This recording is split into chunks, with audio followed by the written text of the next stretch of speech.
Okay, guys, we are live! So for those listening at home, welcome to the Dungeon Musings YouTube channel. My name is Kevin Madison, and I'll be your friendly Star Master today, because today we are carrying on with our ongoing campaign, the Spires of Paridar, only today, in anticipation of the coming break and recognizing that we were at the end of our last mystery in our ongoing Pathfinder 2 campaign, Spires of Paridar, but down half of the party. We have decided to take today to play a special war story one-shot. If you're not familiar with the war stories we run on the channel, these are opportunities to see other versions of the characters in other games or other characters in the same world as the existing campaign, or the same characters at different parts of their history. And today, we are going to be using Paizo Publishing's sci-fi or science fantasy equivalent to Pathfinder, Starfinder, to play a war story that I've called Mission of Mercy. And with me today are the stars of the Spires of Paridar and the Stars of Paridar war story. I'll go the order I've got you guys on the screen here. Why don't you tell us who you are and who you're playing today? First up, we've got Ingolf. Yeah, hi, I'm Ingolf. I'm playing Basil Rathbone again, but this time he's an Izoki mercenary operative in space. Very nice. Space Rat Man. Love it. And joining Ingolf, or Basil, is Darren. Yep, Darren, I'm playing Dr. Adam Ersprung, as usual. This time with his slightly shinier version of Igor. Definitely. Oh, hold on. I was wondering where I'm hearing that sound. My stream forgot to mute. I'm like, why do I hear stuff in the background? So we're going to jump in right away. We have talked a little bit beforehand about these versions of the characters and whatnot. We are inevitably going to get some stuff wrong with this, but we will be making use of, I'm going to comment from the outset, and I've neglected to include it so far, but I will put a link in the description of the video. We're making use of a combat cheat sheet that was actually put together by another YouTuber who has runs an ongoing Starfinder campaign. They have like dozens of sessions of Starfinder on their channel. If you are interested in seeing this thing in play with the creators of this, I'll have a link to that down below as well. And if you want to get more Starfinder content, they run a lot more of it than what we do on the channel. So I wanted to give that credit where it is due beforehand. But guys, we're going to jump in now. I know that Ingolf, we have played a Starfinder together quite a bit, relatively speaking, but Darren, you've only played a single session of this, so I'm assuming you're not familiar with the Starfinder world. So let me just tell you one small bit of info here first. This right here, this is the planet of Akiton. Akiton is the fourth world in, or was the fourth world until the disappearance of Golarion, the fourth world in the Pact Worlds system. They still kind of count it as the fourth world because of Absalom Station, but it's a desert world, and much of its best years are behind it. Or at least so those who don't live there will tell you. One of the other things that is true of Akiton is that in addition to the thousands and thousands of craters, there's an even greater number of starship wrecks that can be found, because for years the mines, the Fasteron mines on Akiton, serviced the kind of interstellar star travel industry. And that wasn't, of course, until a catastrophic event called the Gap happened, where it's surely thought to be a magical kind of effect, but no one really knows what it was, but basically history was lost. And there was Dr. Ersprung will identify with this quite strongly, I imagine, of suddenly having no idea who you were or what you were doing or whatnot. Skills and whatnot and existing, societies continued on, but in the aftermath, one small thing that was a benefit in the aftermath of the Gap was the development of something called drift travel. And drift travel basically made Fasteron mining a dead product. And as such, a lot of those ships that used to rely on that for travel, for their kinds of travel, were left to decay in orbit and collapse down. So it is a desert planet. a dead mining town across an entire planet, a people who have gone from incredible boom to incredible bust over the course of 300 years, in addition to all the magics and secrets and whatnot that can be found on Akiton as well. It is a place of great history and great tragedy. And as you picture yourself looking out over the rocky desert, I suppose, of Akiton, and what you can hear over the sound of the wind is a roaring of something and explosions. And those get a little louder until, faster than you would have thought, we see something go flying over.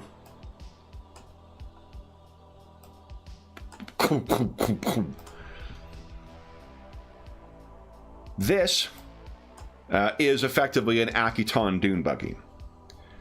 Behind the wheel of the Akiton dune buggy is a very familiar looking Yasaki. And in the passenger seat, there is a sepulchroid who we will come to know. And mounted in the back, where that cannon is a robot who seems very comfortable in that position. What you'll notice on the side is a marking. That is the marking of a religious order. That is the marking of Sarenrae, the goddess of healing.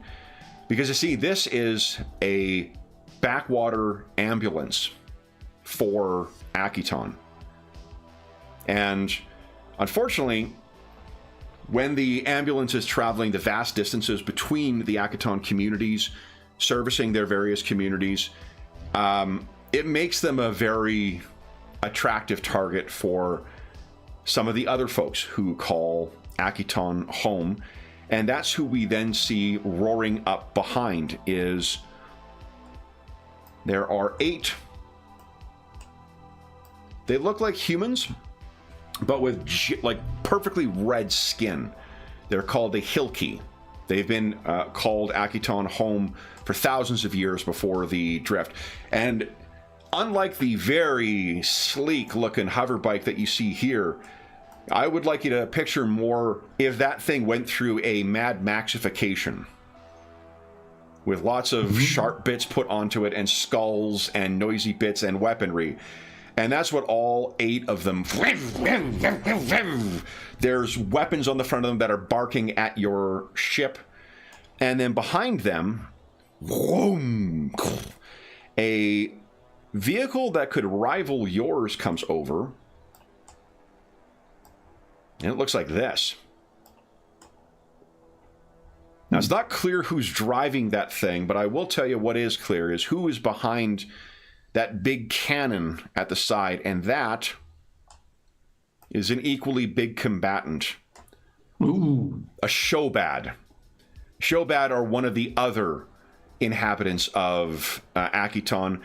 A Shobad stands 12 feet tall at its adult height, and this one, based on the size of it, is definitely fully grown. It seems to be leading them and is crying out in Shobadne, which I don't know. Do either of you guys speak Shobadne? Your languages should be at the top of the character sheet. No? So you don't know what it's saying, but the implication is clear when it fires that massive cannon at you once again, and some of the dust and dirt goes flying up around you. Assuming that you do not want to try and negotiate your way out of this, let's indulge in a chase, shall we? So, this is your vehicle. I have, let's see here. Would it be more helpful to have the stats for the vehicle on the sheet itself here, or as a handout? I could do both, to be honest, but let me just put this underneath our driver here. You tell me if that's going to be good enough. Yeah, I think that's okay. Yeah. Okay. So that is it. I'll give you guys control over this.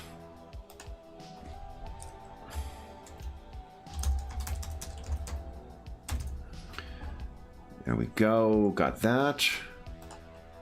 All players, and the total hit points is 90. Whoopsies, not 890, 90. The vehicle has a hardness of 8 as well, so just bear that in mind because you subtract 8 from any damage that you take from it. Then, the buggy is about 200 feet behind you. Chases in this use zones, so you've got 3 different kind of zones. Once you are 2 zones away from your pursuers, you can escape if you choose to. That's assuming that you don't want to just destroy everyone. Every round, you're going to advance forward into one zone, and then what we're going to do is Basil is going to give us a 1d4 roll. And on the first round, on a 1, you guys encounter a hazard. Something's in the way that might make things more dangerous or more difficult. If we don't get a 1, the next round we roll, and then it's on a 2 or a 1. And then it's on a 3 or a 1. It's not a question of when you run into trouble in the Akatonian Desert. It's, or if you do, it's when you do. We're also randomly determining what you can do, what actual... what hazard it is as well. And some of these can be used with a trek, Basil, to there we go, to try and injure your pursuers. All right, so I think, is that right? Yep. Okay, so there's that. So there's the show bad buggy. And one thing that isn't listed here is the laser cannon on the back of your desert ambo. Serenray is the goddess of healing, but she is a practical goddess, so they weren't about to send you guys out on this. And we'll talk about why you're out here, assuming you survive this. Yeah. So this has a... it is a artillery laser, 120-foot range, 2d8 fire damage, and it's penetrating, which means it ignores 6 points of hardness. So, and then the pursuers are... where are we here? Galaxy, there we go. I did notice, too, Ingo, in the Galaxy Exploration Manual, in some of them they give you vehicles appropriate to the location for each of the different biomes, which is really fucking cool. Okay, and yeah, there we go.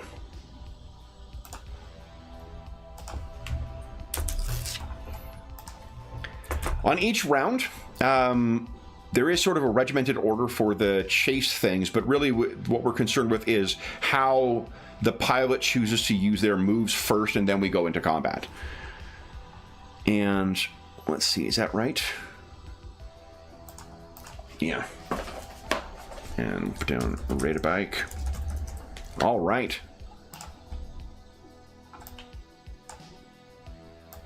Let me put a couple of these down here. The way that and forgive me if you've already looked this up, but every round, Igor can take either a move or can take a standard action without you having to do anything. Okay. But I can give, like, can I take 2 actions to give him 3, like? I don't believe so, no. You can't do that in this one? No, no, I don't think so. I do. But what you could do, though, is assist. Assisting in this is a lot easier than it is in Pathfinder 2. It's not a DC 20, it's a DC 10, generally. So you could, for instance, like, if he's shooting, you could try and help him with it, which would grant a +2 or a +1. I can't remember what aid does in this. Okay. Okay. So right now you guys are, I'm just going to kind of keep it in a general row here. Once there's enough space for 2 array, you're going to be able to escape. So, Basil, am I correct in thinking that you were behind the wheel? Yeah. Okay. Then, with the spray of dirt coming down upon you, let's roll some initiative here. Put this over here. No, I won't do this. I'll move this over a bit. There we go. And I'll put the turnover up here. There we go. Is that in the way of anyone's camera? No? Okay, good. Good. All right, so I have the show bad buggy in there. Raider bikes. I think you need to click on your token for this one. Okay. And I think you only need to... Actually, you know what? I think you might only need to roll for your vehicle. And double check. Because it said, like, you're the inhabitants of the vehicle will take the turn at the same time, but I might be wrong about that. Okay. Let me double check here. This would be then a piloting check, maybe? I don't know, for initiative. Yeah, that's a good point. I don't...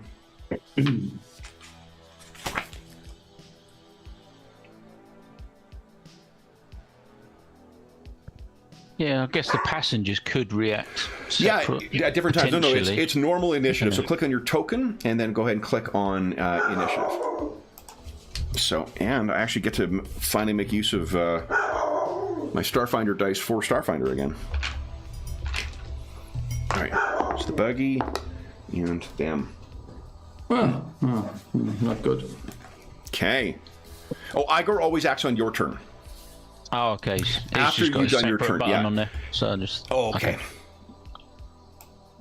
So here, I'll just get rid of Igor here. All right, so I actually rolled quite poorly on mine as well.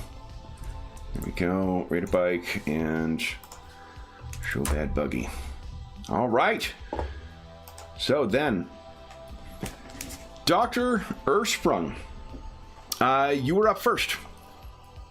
So these things are roaring behind you. You are in the front seat. What are you thinking of doing? Is it 2 actions, 3 actions in this one? So what you have here, to give you one of the reasons I wanted to make use of these cheat sheets, because so I've got you the have combat sheet. Yeah. So what you have is you could take a full round action, which doesn't it uses all the actions you have available on your turn. That's that gray, all the gray options that are there. Otherwise, you have a standard action, a move action, and a swift action. Yeah. I'm not trying to confuse things, but shouldn't we have the pilot phase first because of the... Oh, yes, because of the chase. movement? Yes, of course. No, you're absolutely right. Yeah. Yes, forgive me. Okay, so first is pilot. Each of the pilots select their pilot action. So, what would you like to do? So I would just what they say, to put the pedal to the metal or something like that. Yeah, so double maneuver? No, actually, speed up. Move as fast as possible so we could get... the idea is we could get rid of the showbat maybe, because it is supposed to be a little bit slower, I hope, and then we only have to deal with the... Excellent the idea. other thing. Okay. So then that'll be a... Let's see here. So that's going to be a piloting at 23 then. Mm-hmm. So let's see if that works.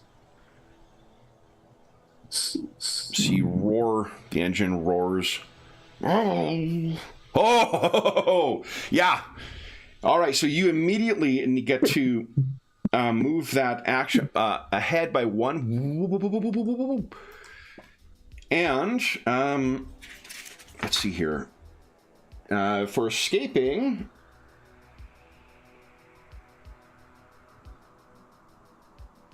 if you end up 2 zones ahead of all adversaries, right? So that means he would need to try and do the same. Oh, but first, Basil, give us a 1d4 roll. Oh, yeah. Let's see if there's anything waiting for you here. No, that can't be the case. Nice. All right. So I've got it. I'm going to keep my tracker. So next one will be on a 2. Excellent. So to escape.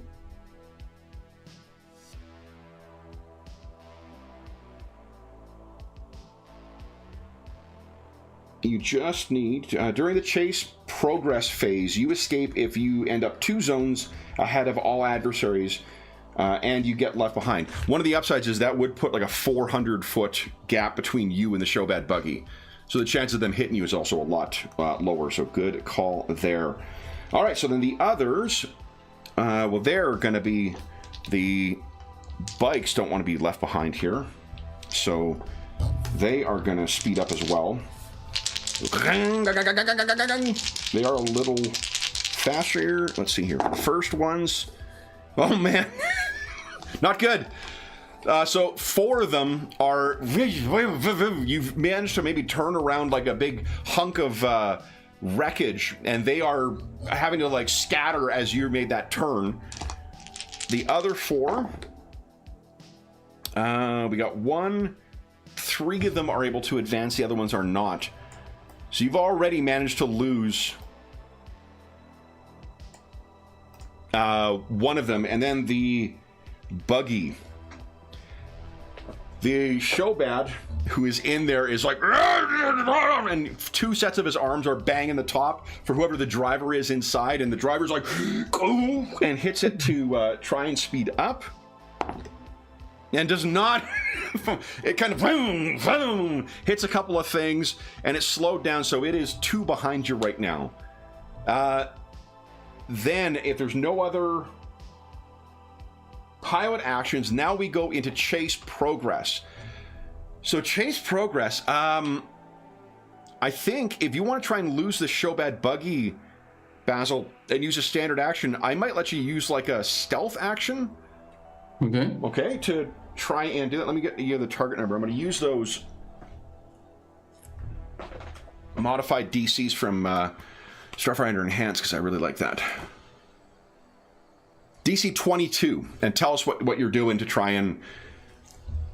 Yeah, maybe. I mean, there's a lot of sand and debris, maybe just piling up behind us because I just made some kind of dust cloud, and maybe I can just move in there to be a little bit hidden, and so just so they won't make they won't notice when I make a turn to the left or something. Love like it. That. Yeah. Okay. So go ahead and give us a stealth check. Nat 20. All right. So the Shobad buggy is gonna maybe just tap the brakes once or twice to cause some dust to come up, and then you take a hard left, and while some of those raider bikes are like and able to still follow after you, the buggy has no idea where you've gone, and I think those other raiders probably who are that far back, they're all 2 back with a nat 20. They have no idea where you've gone either. So then it is... hold on. I got to get one more in the... There we go. As is always the case, you guys have managed to target my initiative tracker first. So, Dr. Earthsprung, what would you like to do? So I think, because he's obviously not going to be doing movement or swift actions, he's going to do a full action of just taking a couple of shots. Can he just lean out of the passenger and just take a couple of shots at the nearest bike there? So then go ahead and give us, when you make your attack roll, just take -4 to each of them. Yep. It'll prompt you for a modifier. Yep. And are you targeting the rider or are you targeting the bike? I think I'd try and hit the rider because they're quite exposed on these bikes. And even with armor, they're... There we go. So -4. Okay. Okay, at 10. Let's see here. I don't think these things have grant any cover. That is 1 off. Are you missing any modifiers from this? I don't think so. It's got far range, but that's just if it's a long range, I guess. Oh, yeah, you know what? It's actually, they're 200 feet behind you, too, so it would actually be a -2 anyway. -1. Yeah. I think he gets -1 because he's got far shot. That's Igor, not... was it? Oh, okay. Yeah, unless Dr. Earthsprung has that as well. I don't think he does. No, I don't think he has, actually. I think I'm looking wrong. So then give us your second shot, and -6 because of the range penalty. Okay. -6. Go. Yes, that one is a hit. So I'll... Oh, you know what I'll do? I'll put the blue bar for the rider. I did not anticipate you would be so callous, Doctor, as to target the rider as opposed to the... Needs must. It's either that or I just really was fucking irresponsible the way I set out the tokens, and I don't know which of those could be true. All right, so then this guy kind of like, he's got goggles on, he's got like a respirator to protect from the wind, but yeah, you zorch him and he kind of, then Igor gets to go. And because he's only got like move or shoot, he'll just take one shot, I guess. Yep. So you can click on, I think, like either his plasma pistol. We're going to take -1. It'll be -3 to his attack because of the range and because of he's got a specialty with long arms, not heavy weapons. Right. Okay. Let's see here. Where's his weapon? They should be right at the bottom. Yeah. Why is it not showing now? Let's see here.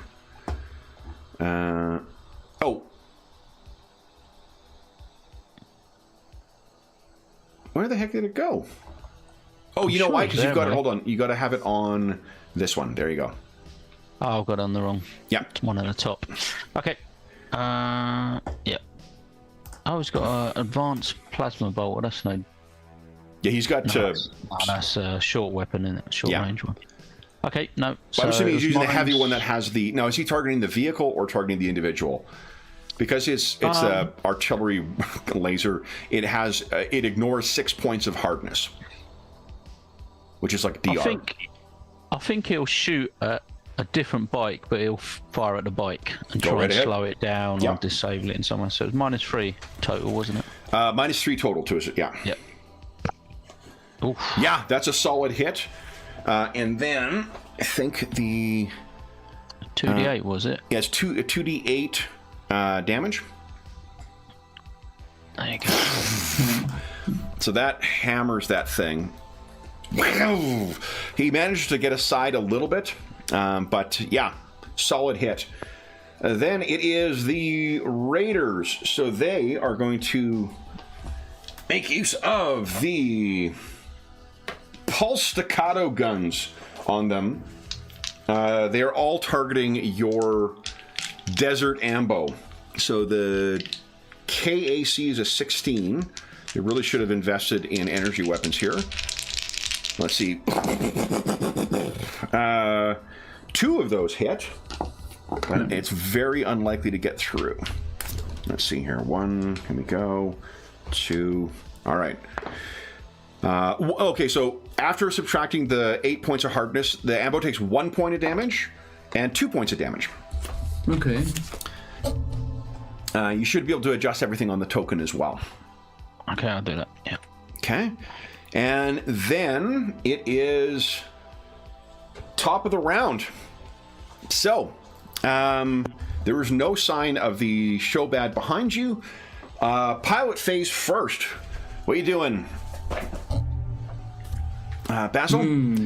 Yeah. I mean, what I'll do is just for ease of reference, I'll move us back here. What are you thinking? I think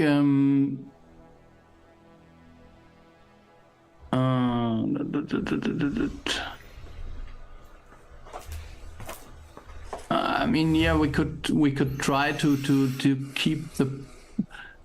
Okay, come on. It would be a little bit lame to just keep the pace, maybe.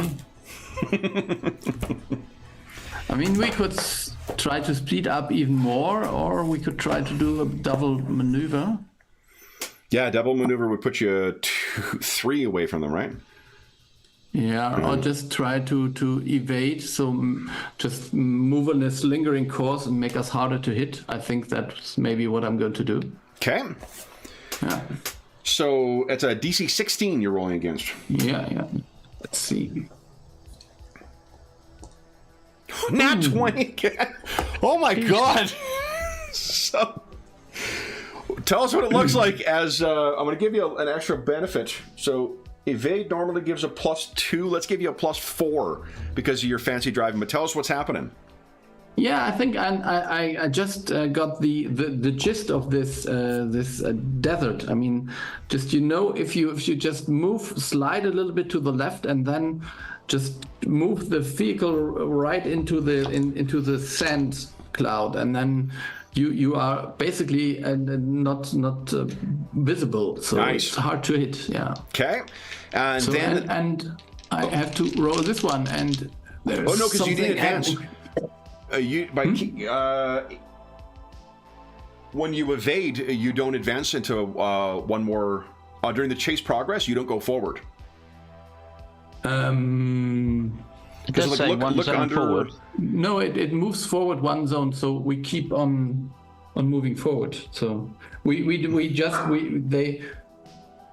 No, because so I don't know what you mean. I just thought that I would have to roll each round. What you need is a move action. I mean, you could spend. This is what you could do. You could spend your standard action to take another. No, you can't. You need the double maneuver in order to take 2 different actions. No. I just so we will move one zone forward, but the other ones will maybe move one zone forward as well. So, or maybe even 2 and close up. Well, no, because it chase progress. So second phase is when it determines it. It's determined based on your actions. Evade doesn't say that it moves you forward, but it moves. Keeping pace does. If you're successful, your vehicle moves forward during the progress phase. If you fail, you fall back. So I'm sorry. I'm just my thing says it moves forward one zone in chase progress phase. Yeah, in brackets. In brackets. Yeah. So hold on. Yeah. So in the table it does. In the description of the action it doesn't. That's why. Sorry. Yeah. No, you're absolutely right. Okay. So you do move forward by 1. Then for them. Yeah, but I mean you're right in a way, because it would be the same skill check. Well, that's the thing. Why would you ever keep pace? Yeah. Right, because it's the exact same modifier, it's the exact same thing. I wonder. It does seem weird. Yeah. No, I think maybe we would just let them come and we will deal with them then. Yeah. So maybe that's. I'll check errata afterwards. I don't think, because otherwise, there's no reason to have the keep pace modifier, because it's the exact same. It's strange. It's in brackets as well, like it. And it's not in the. Like it means something. It's not in the the move action. The PDF that I took this from, I think this is from very, very early in the game. Don't think it incorporates the errata. So maybe they fix that one way or the other. But in any event, let's just say you don't, because you're wow. Okay. But it also means you don't need to roll again. So that's you dodged not necessarily a bullet, but a giant collapsed starship wreck. So that's probably something as well. The Raiders are trying to catch up, and they succeed just barely. So during chase progress, they're all coming up alongside, and they're yelling at you in Shobadne as well. So you don't know what they're saying, but it's odd that a bunch of Hilki are speaking Shobadne anyway. Then we go into combat. So Dr. Earthsprung, you were up first. What are you doing? I think I'm going to repeat. So the doctor's going to shoot at the pilot on the one he shot at last time. They are now 50 yards away. So is that now -5? Minus. Because it's -4 because he's having 2 shots. Only -4 because you're the advantage to having lasers. They don't do a lot of damage, but their range is amazing. Oh, okay. So first one. That was just outside. Oh, it's just a miss. Yeah. I'll try again with a second shot. No. Now you could spend resolve to re-roll either of those if you'd like. I will use one. Okay. And have one re-roll. Yeah. Go right ahead. That one is a hit. You see his flash from whatever kind of patchwork armor he has on, and the bike kind of wobbles to the side, and then Igor. He will shoot at the same vehicle that he shot at last time. So the minus for him this time. Just -1. Just -1. Yeah. Yeah. Oof. Yeah. Solid hit. Damage 2d8. Yeah. So that is 10. Of course, it's my initiative tracker. All right. So then the bike explodes, and you're not sure where that Hilki has gone. Then it is Basil's turn. He's still a standard action. What are you doing? Yeah, if I can, I would just try to shoot at the one of those spikes. I don't care about. Absolutely. Maybe the first one. If a collision is a standard action as well, if you want to sideswipe one of them. No, just try to hit it. Okay. I mean, come on. So I think I would take the Corona laser pistol and just. So no conditions, nothing, no modifiers. 27. Nat 20. Yeah, that's. You have a hack activated on your I don't know. Dodgy character sheet there, man. All right, are you hitting the same guy that Dr. Earthsprung's been shooting, or a new guy? Yeah, maybe. Yeah. So tell us what it looks like as you zorch this guy. Yeah, I think I hit something that make him burn. So that's I think he goes out in flames because. And he pulls a biker trooper thing of like losing control with a fire in front, and he smashes into a rock, explodes, sending debris everywhere. This final one is going to spend his standard action. You can see he touches his side as if he's activating some comm thing. And then he's not going to have any mechanical effect, but you can see it's dropping way back now. It's seemingly dropping out of pursuit. So that is them top of the round. We have a chase thing. This guy seems to be letting you get away. Basil, what are you thinking? I think now it's time to speed up again and just try to make our way. Excellent. In order to. So that'll be 23 again, I suppose. Yes, 23, correct. Yeah. 25. And what you see is that far behind you, the Raider bike drops out of view, and you guys are able to carry on towards your destination. As you're rumbling along, you can hear Igor cycling the... There we go. Cycling the cannon to be ready in the event something else comes along. You look over, and one thing we have not talked about before too is what brings you here. Now, of course, like our Illuminators in our regular campaign, you guys are, of course, normally paranormal investigators. And you have a ship, the Illuminator, that you use to get from ship, from mission to mission. So you may be asking yourself, the fuck am I doing in a back, desert ambo delivering this stuff? Well, that's a really good question. And I think we all know who is to blame for the situation. That is, of course, your employer, Golag, son of Dak. Not long ago, you guys found yourself, as I said, on Akiton. And let me show you where. I can't remember if it's called Akiton City or not. I've saved it as that, but I haven't double checked. But for today, let's just refer to it as the capital. So this is where you were. You would come here dealing with some kind of one of your many, paranormal investigations, and at the conclusion of it, something had come up, apparently, with Golag. Whoopsies. I'm moving too many things here.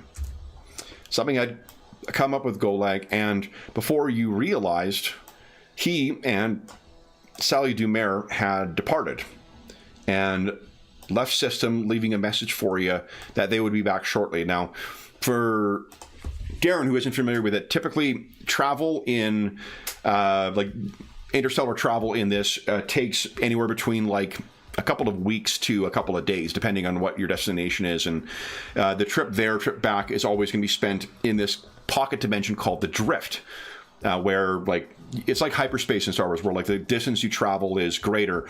Unlike the Star Wars one, though, in the Drift, you can encounter other vessels who may be traveling, who may be abandoned, and you can also find pockets of other planes that are in there, because there's a lot of different places that can access the Drift, though the Drift can only be accessed with technology. Magic cannot access it. What it means is you're stuck on here for a while. And while Sally Dumare's fame as a kind of, influencer is what sometimes brings attention to your jobs, there is a reputation that each of you has in your own right as well. And Basil, of course, if there was such a thing as the Whisker Network, which of course there is not, if there was a Whisker Network, the Yasaki are one of the other long-term inhabitants of Akiton. Not only in some of the cities and whatnot, but also in these massive caravans that travel across the Akiton Desert to service places or otherwise help. Idle hands make the devil's work. So Basil may have inquired a little bit about what might have been happening, but it's actually Dr. Earthsprung's reputation that drew the attention of someone here. Because you see, there is something of a health emergency that has been going on Akiton. The Church of Sarenrae, as the goddess of healing, is sometimes in the Pact World systems behind public health initiatives. And one of them is, Akiton is a terraformed planet, and at varying stages is more successful or less successful, and because of that there are some health issues that come from living here. And when you introduce something new, there may be people who are inhabitants of Akiton because of living here for so long, who are uniquely vulnerable to it, the amount of particulates in the air and whatnot. And that's the case. There is this debilitating, not deadly disease called commonly bitter lung. And bitter lung has been striking, making a swath across Akiton's surface. And so the Church of Sarenrae wants to send out people. It's tough to get a central location. So while in some of the larger communities, it's easy to set up a vaccination program to prevent people from getting this disease, for these backwater places, you need to travel to them, or you need to meet up with the Yasaki caravans and apply that stuff. Trouble is that they can't afford starships to just fly out there, and ships are just being asked, like flying things are just being asked to be shot down by bands of showbads or pirates or whatever, setting aside the weather. So what they did do is outfit a bunch of, ambos, and some adventurous physicians are going to head out there. Unsurprisingly, there was it was difficult finding enough people to kind of do that.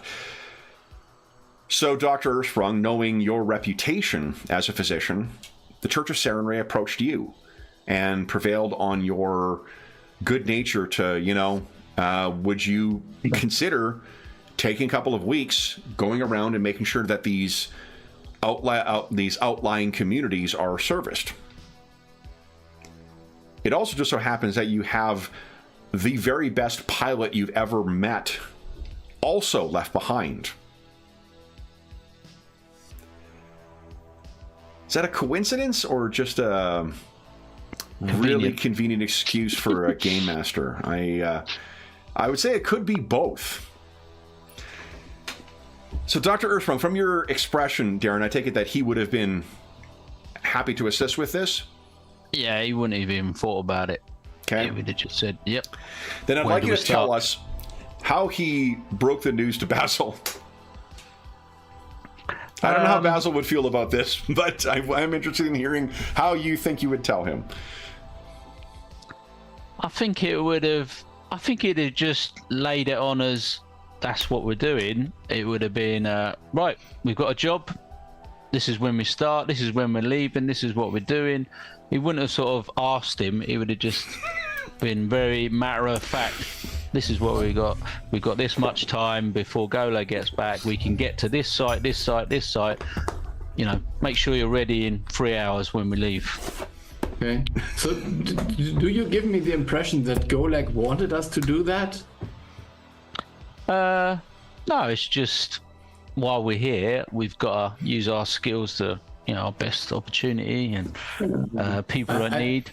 I think I would probably, if there's a choice of who we can visit in that short period of time, I would choose the Yasaki sort of caravans over other places to make a little bit more sort of pull on the heartstrings of Basil. Yeah, so I think it's either your mission or visiting my family. So okay, let's go. Yes. Sorry, Mom. I'd love to come visit, but unfortunately, Oh, are you coming to our caravan? No, and you can see him erasing it from the list of places that you're going to go to. No, unfortunately, we're. So he's got a lot of cousins, though. Yeah. So you are now 2 weeks into the mission, and that is likely, I think when you finally have managed to get free of the last of these Shobat pursuers, you have an opportunity to kind of like and pull over just to take stock of what's happened here. And there's a little bit of cosmetic damage to the ambo, but otherwise it's still, fair and functioning. You're still about an hour or so off from your next destination, which is a community called Ridka. What you found over the last 2 weeks has been that initially there was no difficulty with this. You were able to, cruise out. Akiton can be a dangerous place because of the, hostile life forms, I think would be a very subtle way of putting, like giant underground worms and swarms of man-eating bugs and, crazed Akeshi. But the trip overall has been relatively uneventful. Basil, would there be anything you would want to do or, to be looking out for while you're at any of the Yasaki caravans? I don't know. Maybe just if we have a clear destination, if there is any sign of trouble there. So good point. Not that we make our way into, I don't know, some gangland or so. Yeah. So why don't you give us let's see here. Wait, let's test the screen here. I haven't used this GM screen in years now. Let's see.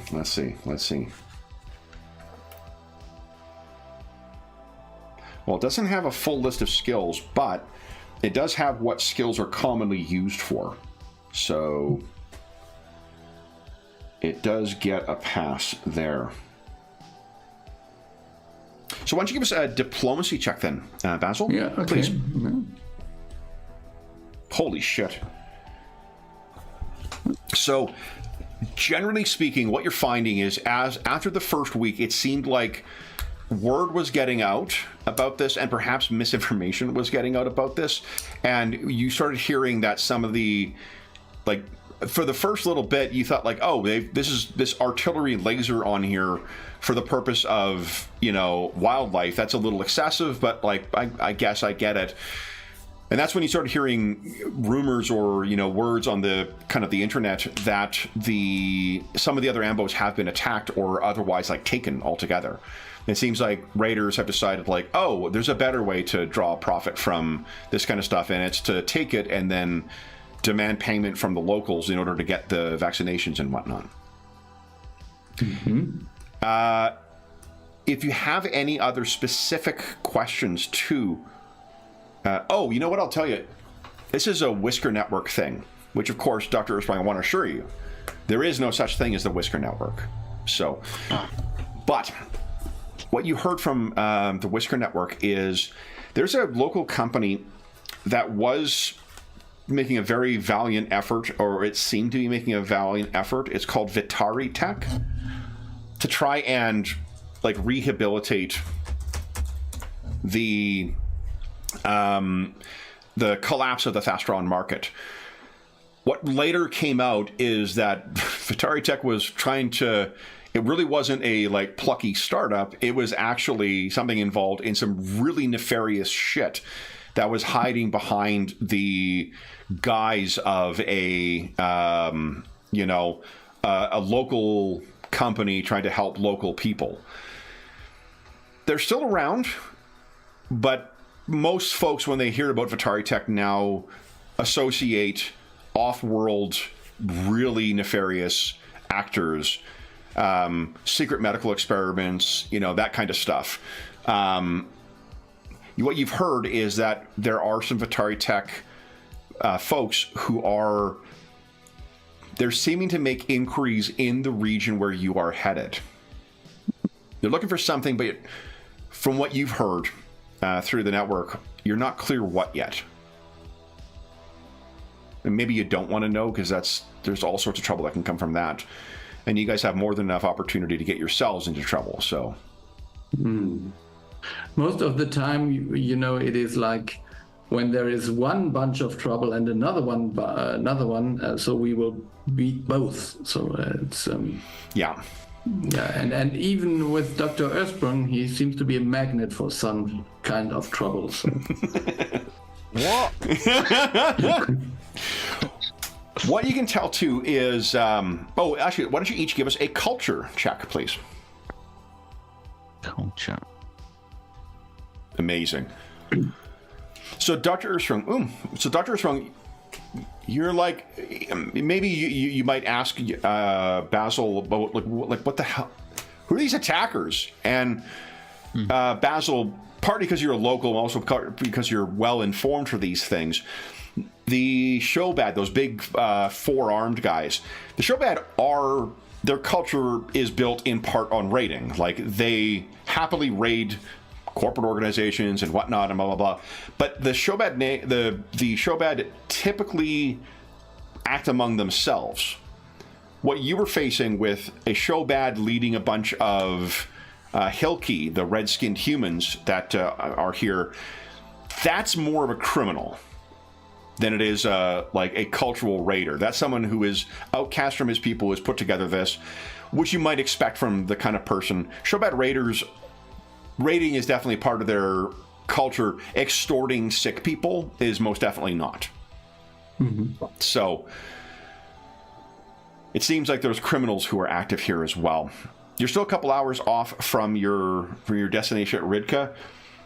Anything you wish to do? I will tell you as well, Ridka, unlike some other places, it doesn't seem like they've been able to communicate. The comms have not been working, but to be fair, that's not unusual. A lot of these former mining towns, if they're not ghost towns altogether, are left with breaking down technology that they don't have the income or the economic means to try and repair. So it wouldn't be the first town that you showed up at to find thriving just without any way of communicating with the outside world. So, anything in mind? Do you carry on directly towards Ridka as you've done? Do you want to take a indirect route? Or just make best speed to get there? Have we got any sort of like long range sort of binoculars, anything like that? Yeah. That we look before we get there? Well, slightly ahead of time. Yeah, you spot, I drive. Yeah, just to see if there's any signs of any sort of trouble or smoking buildings or anything. Okay. So that's not a bad idea, because the raiding on communities themselves, and especially those who are on their own, is not an unheard of thing. So as you guys get going, let me see if I've got... Hold on here. Did I load the thing I was thinking of or not? Ooh, Anna says hi.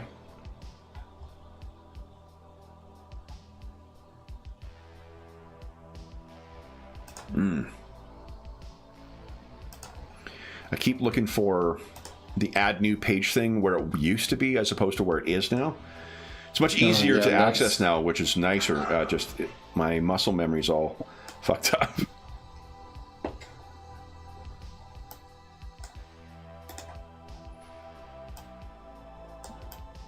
All right. So this, let me grab our stalwart Starfinders here. You can picture that you pull up maybe, a mile or so off from where this place is. You can also assume, so one of the things that's always, a thing about a new sci-fi game is like, okay, what is it? Like, what can I assume I can do? What do I assume is a reasonable thing? The world of Starfinder, for Darren's benefit, is very much anything you can get away with in Star Wars is probably something you can get away with and expect in here. There's planetary scans. Think more Star Wars than Star Trek as far as things. You can definitely make use of scans from your ship and whatnot, but it's a downtime activity that takes like a day to do. You can scan systems with stuff too, but again, like it takes longer to do that stuff. There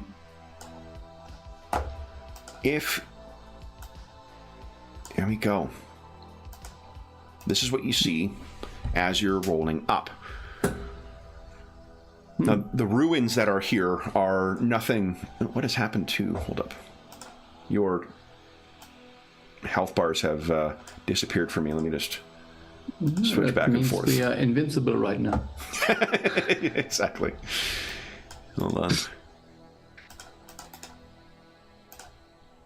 Yeah, now it's back.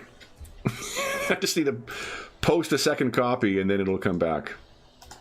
There we go. Something clogging the tubes.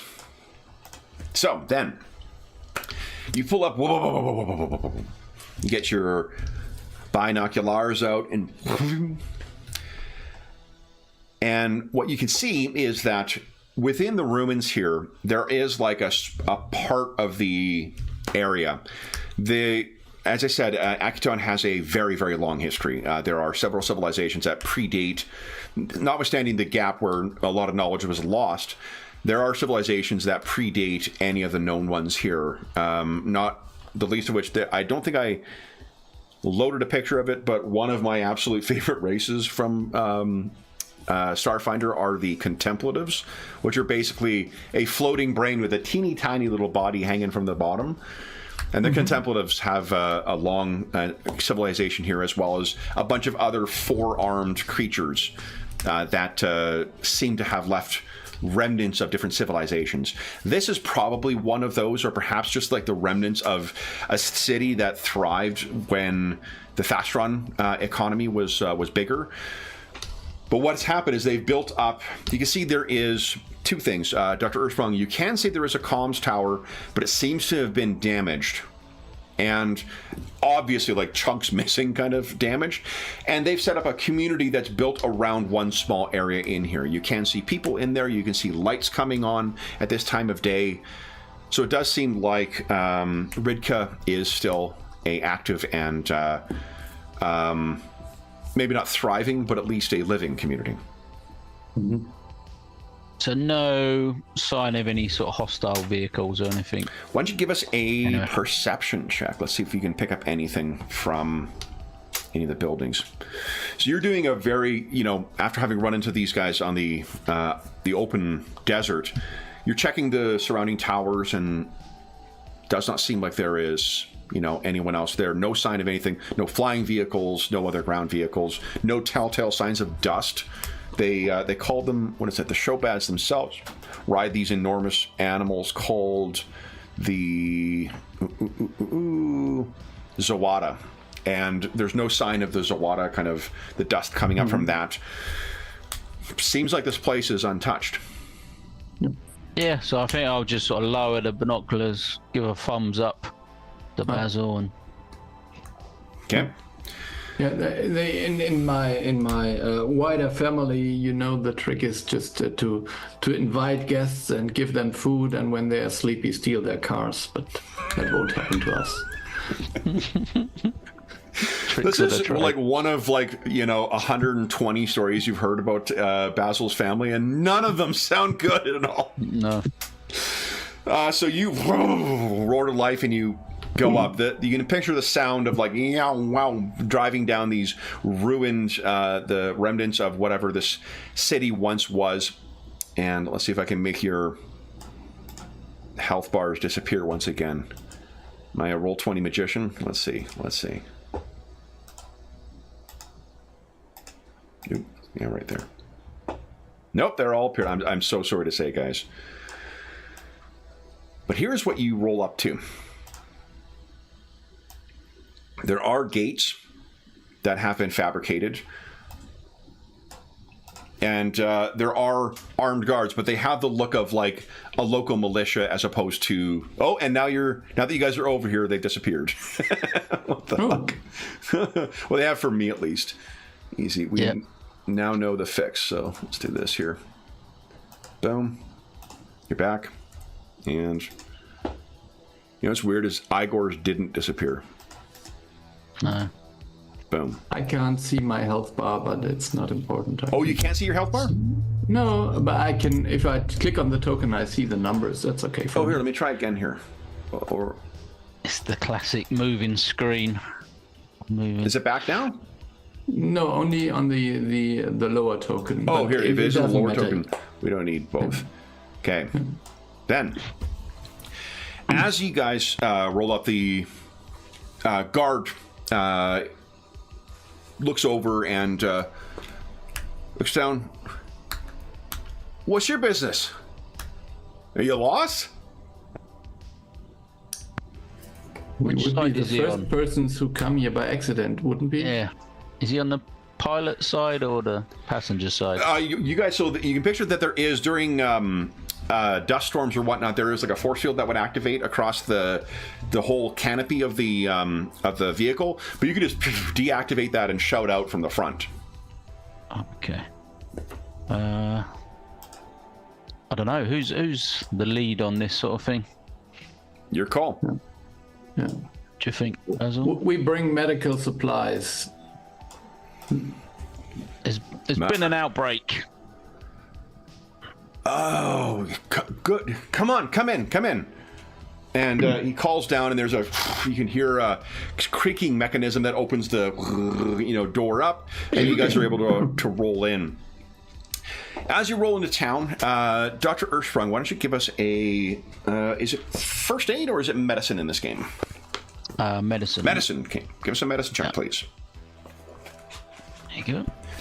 So you're, as you maybe have come accustomed to doing as you're going into a community, you're taking a survey to see whether the bitter lung has taken root in a place. And as you're driving through here, it most definitely seems to be the case. There's a lot of folks who are either coughing or are obviously making use of some kind of respirator to assist with, their breathing. Respirators are not uncommon on Akiton. It's almost like if you're spending any time in the desert, you're going to need to have something to assist with, filtering those particles out. But this is a perfectly fine day. There's no reason why they should be doing that. And there's other, you can see them hunched over, and some are being assisted by others.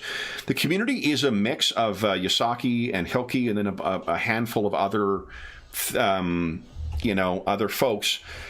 Do you think you have a standard kind of procedure for how you integrate this stuff and coordinate it with the local community? Do you try and find like the town hall or whatever the pass is for that? Or yeah, I'll be looking for what's classed as a mayor or some sort of official person that would be able to coordinate, numbers of people visiting a central building or something in sort of a fairly sort of organized manner.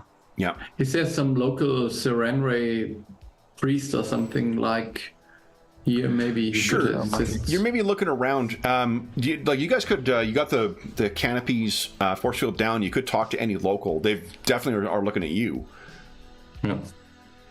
Yeah. So we would look for either the mayor or some cleric, priest, whatever. Would you ask for directions? Not to play into the stereotype of two male characters who are refusing to ask for directions, but no, I would ask for people, not for directions. I mean, okay. So you maybe you pull over alongside, and there's a guy who is maybe he's like setting up a stand or something, or closing one down. It's probably end of day. Yeah. And he looks over at you. He's a Helki man, so red skin, yellowed eyes. Help you, stranger? Using my best Akiton. I'm closing up, but I still have some dried fruits, dried goods. Maybe, but we need some help. We are looking for either the mayor or some priest or a local Serenray representative. We are here on a medical mission. You're going to want to speak to Zer. Zer is our headman, or talk to Abbot Jatek. Okay. Although Jatek's not a Sarenrae priest, but he's our spiritual leader. Okay. Meaning that he is a priest of whom? He is a priest of the spirit of Akiton.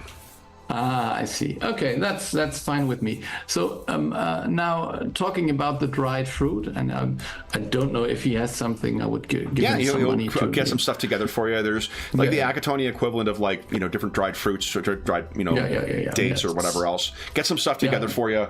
Sets it out. Yeah, it's rare you'd get fresh stuff like this when you're traveling abroad. So a little taste of home is never a bad thing for Basil.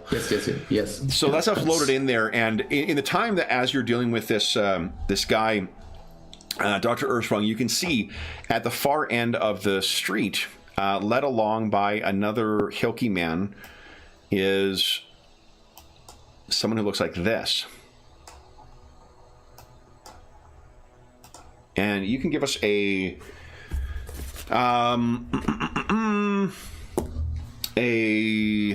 culture check, please. So yeah, this is the one who is leading along. I'm going to double check the height. I think they're 9 feet tall.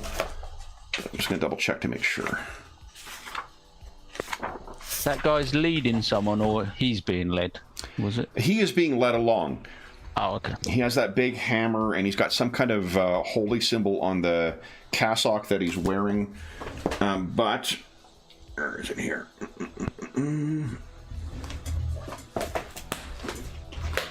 I think he's 9 feet, so he's about 3 feet taller than what the human is. But you would know. This insectoid fella who's being led along, he is a Trox. Trox. Trox are massive, sturdy systems. They're actually native to the Livaran moon of Nechak. So he's not native to Akiton. But you rolled well enough.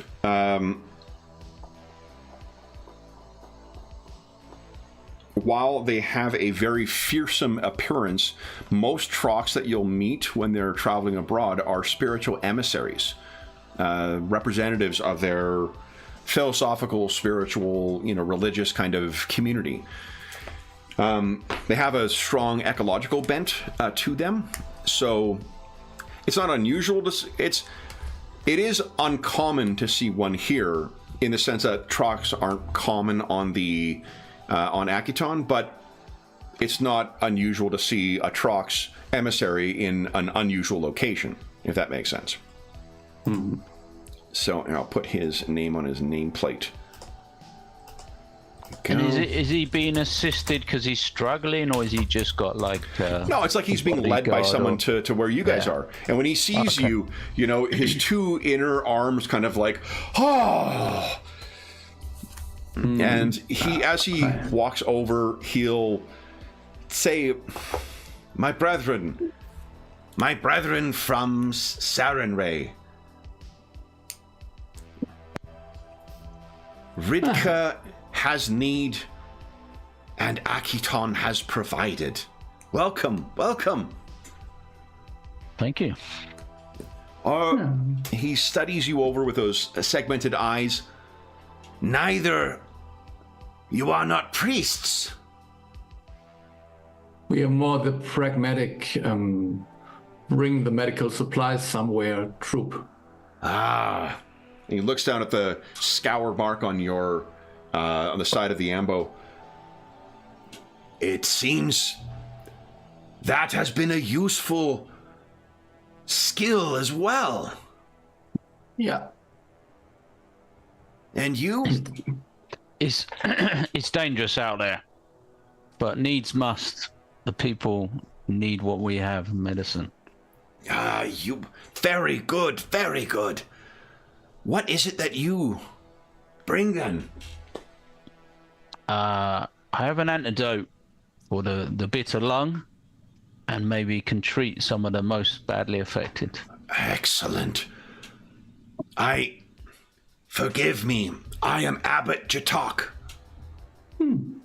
We heard of you. I'm Basil. Basil. A pleasure to meet you. Welcome to Ridka. These people have been very welcoming to me. I expect they will be the same to you. And your name, sir?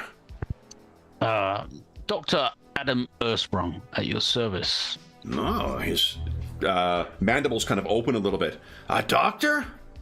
A physician? Indeed. Wonderful.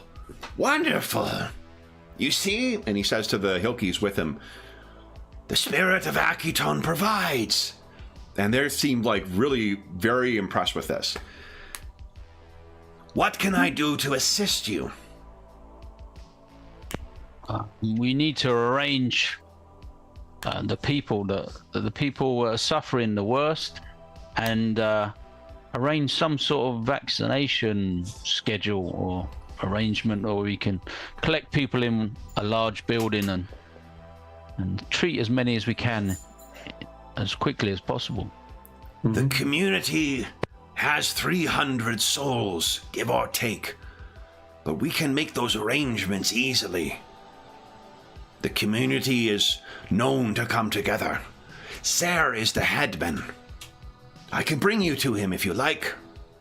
Yeah, that would be wonderful, yeah. Good.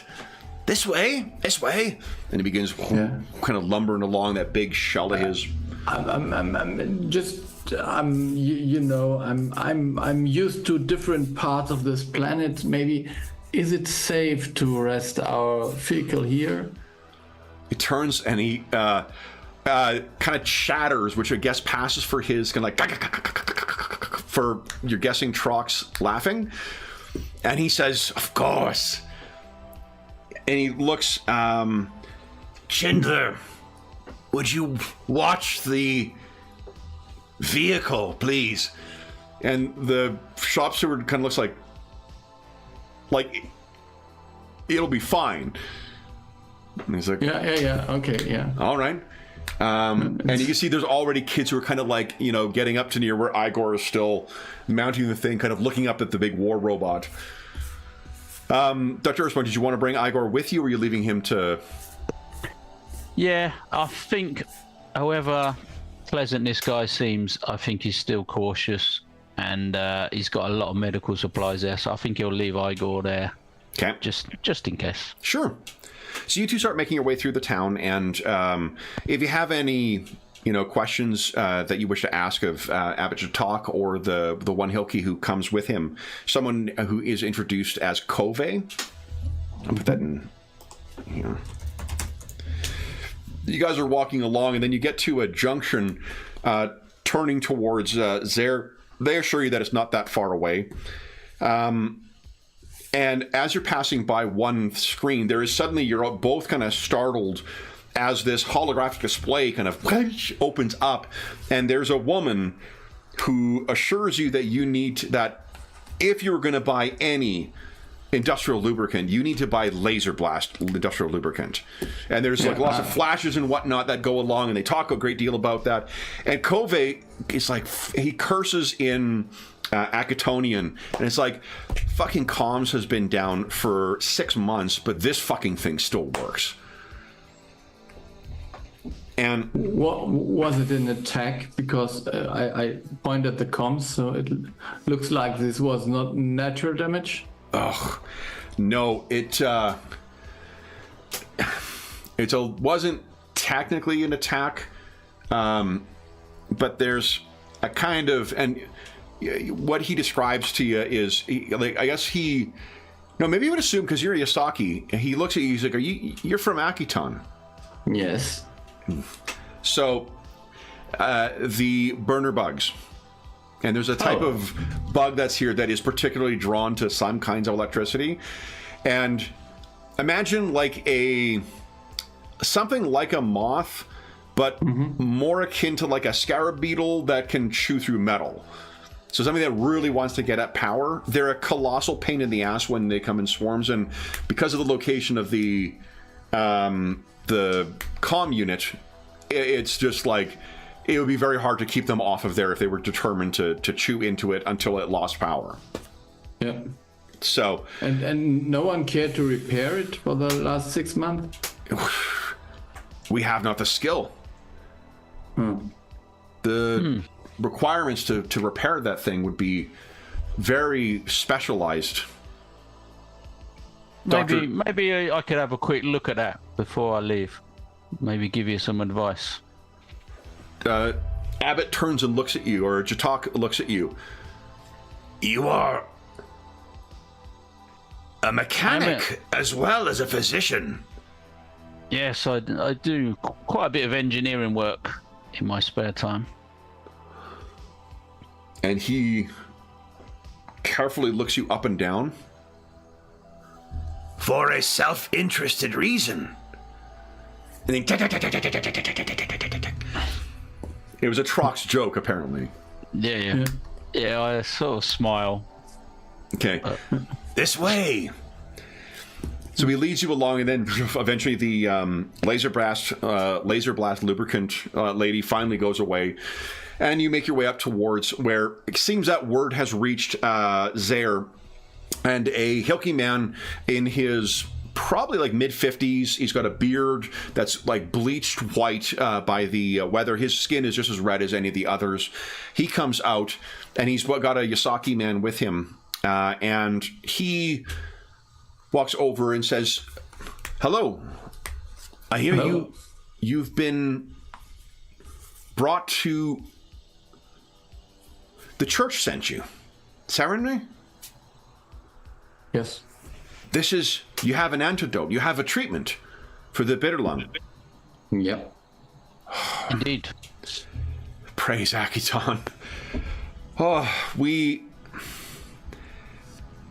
It's been so dangerous as of late. We haven't been able to, when the sickness came upon us with a traveling caravan, we had none. We had a caravan come by a month ago, 2 months. No, 2 weeks ago. But they would not come in for fear of catching the bitter lung. And he looks up at Jatak and says, "We can arrange." And he looks back at you guys. You have sufficient for the entire community? Both? Yes, we were prepared for the numbers. And Jatak says, "And this one is an engineer. He has offered to repair the comms unit." And Zare's eyes gets bigger, like, is that true? I would do what I can, certainly, with the time we have.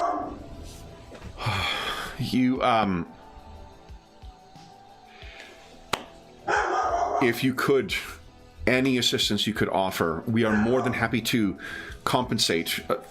Despite appearances, we are not paupers, and we would show due gratitude for work done.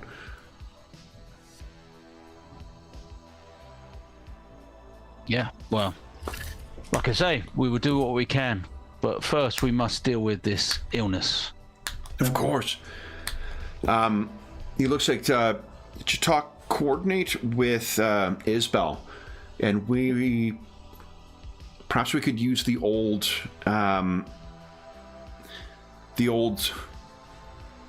shop. And Jatak nods. "I was thinking just the thing. Plenty of space, and still an accessible power source." And Zaire says, "Very good. Then, please, I am sorry. My name is Zaire. I am honored to be the headman of this community. What are your names?" I am Basil Rathbone. And Dr. Earthsprung. Wonderful. Then, Mr. Rathbone, whatever you require, we will be happy to provide. And, Doctor, we will take whatever direction that you require for how best to administer this to everyone. The entire community will cooperate. Mm-hmm. Yep. So you said there was an Azoki next to him? Yes. So I will twitch my eye and just I don't know, move my whiskers a little bit. Yeah. Like in this very, very subtle but strange motion. Yeah. To see if he reacts. Twitches back at you of like, yeah, we can talk. Yeah. So we're already at our mid-session break. So why don't we take our mid-session break right now, and then we'll come back and see what happens next. So for those listening at home, we'll be back in about 5 minutes.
All right.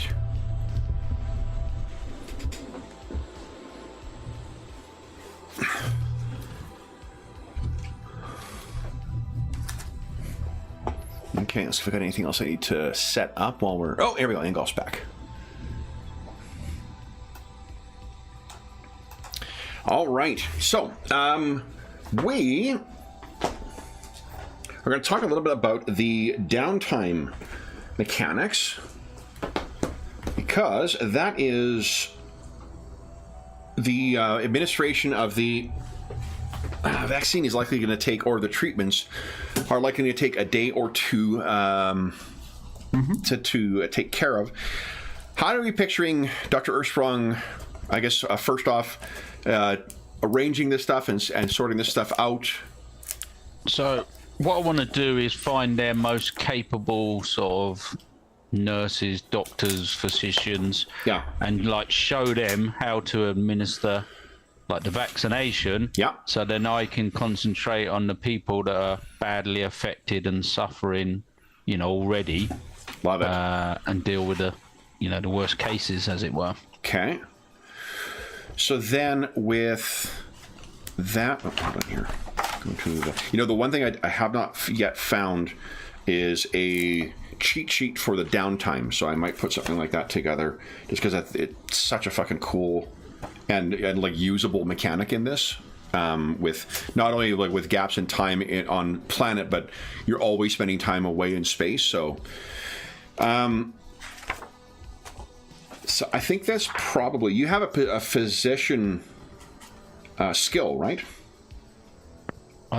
Skill wise, it's actually called doctor. Yeah. Oh, doctor. Okay. Yeah. There you go. Yeah. And medical expert as well. Mm-hmm. Which means, what does that mean? So the doctor one's not really relevant, but medical expert. You can use medicine with... Oh, no, that doesn't really... That's your feat. Yeah, I think there's... So feat. There are skills that are profession skills in this. It's kind of a legacy of... what do you call it? Third edition. But there's actually some useful ways of actually, you know, like not only for... background stuff, because your theme fits as what the way of background. Yeah, he's got a theme knowledge, battle medic. Yeah, okay, so then you're gonna get +5. It depends. Technically, it's a -5 to difficulty numbers for this, but I'll give +5 to your roll. So why don't you give us a profession, either physician or doctor or whatever I've called it. Oh, yeah. Yeah.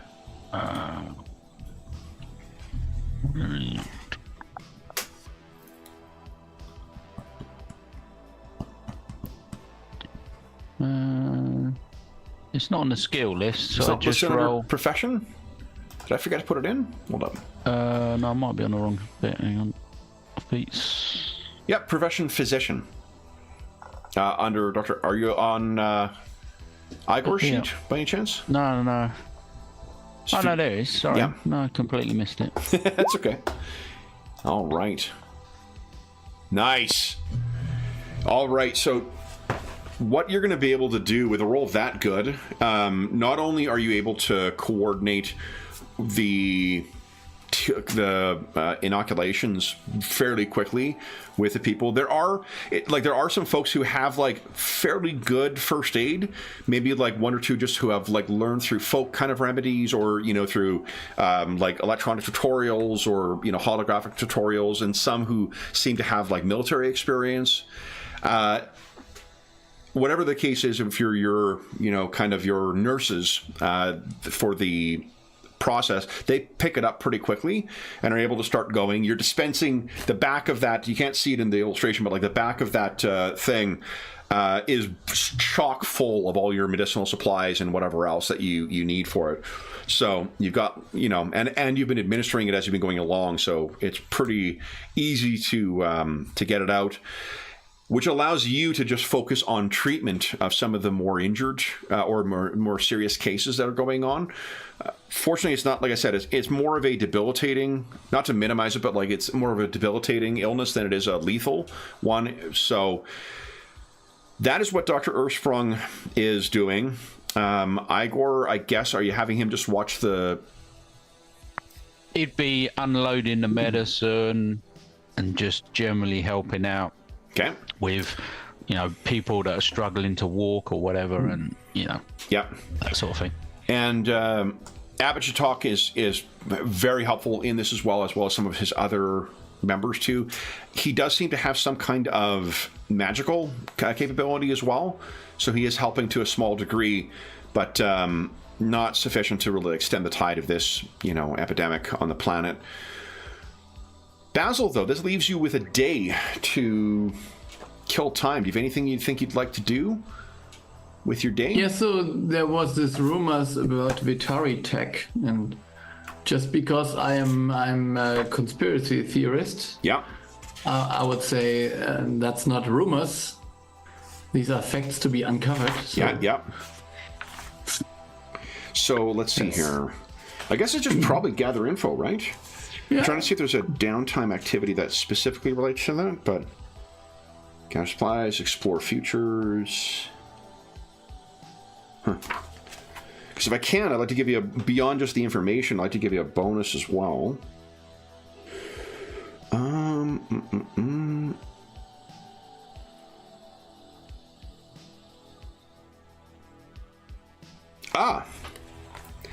Am I correct in thinking that Basil truly enjoys this kind of meeting with the fellow conspiracy theorists or folks who are in the know or whatever else, crafting these little bits of... obviously. I mean, so I think it seems fair then to give you the benefit of carouse, which is that you're going to start tomorrow with one extra resolve point. You'll lose it at the end of the day, but you're going to start the day with one extra resolve point. So first, though, why don't you give us a diplomacy check, please?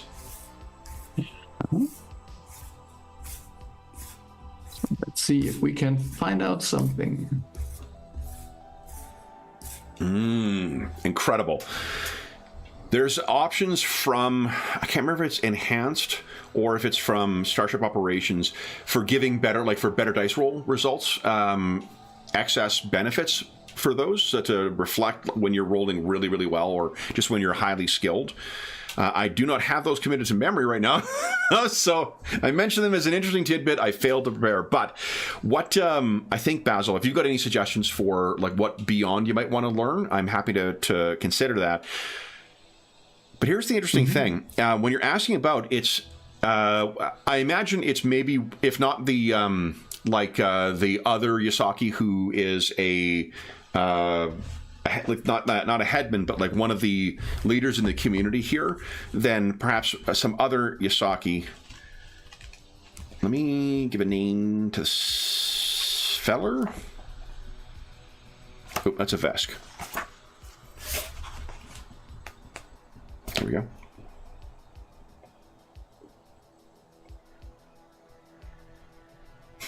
I love the sample Yasaki names include Snack, Sparks, Twitch, Boom Boom, or Dirt Bath. Yeah, it's So this will be Sim, S-I-M. Sim. Yeah. So Sim gets you in. There's probably some kind of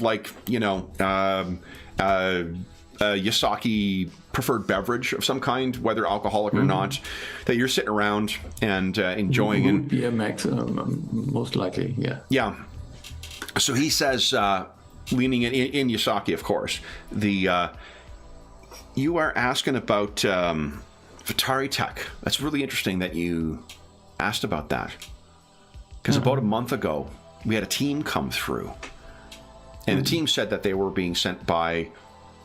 They said they were from a corporation that I've never heard of before, but where they were asking about was about 4 hours up, deeper in the canyons. There is, or was, a Vitari Tech site. So I heard some rumors that they are active in this area, and the last time they were active here, it meant no good. So that's why I'm interested in this. That's what I would agree with. So those people came by. There was a team of about 10 of them, led by an android, and they headed up into there about a month ago, and that's been down for longer than that, so perhaps it's not a surprise we haven't heard from them, but we haven't seen any of them in over a month. No. Now, I don't know what happened up at that place. We sort of knew that something was up there, but we sort of knew better to not go up there either. There are some critters out there that don't take kindly to being disturbed since that site's been abandoned, but now that you say that they've been asking around, I wonder if they're trying to figure out where they've gone. And his snout kind of twists, kind of flicks back and forth, and kind of like, it's the Yasaki way of telegraphing, like, okay, don't bullshit me. Are you here because of that, or are you here because of the sickness? Let me put it this way. My companion thinks we're here because of the sickness. But my motivation might be a different one. There's a pleased twitching going on his snout and his whiskers.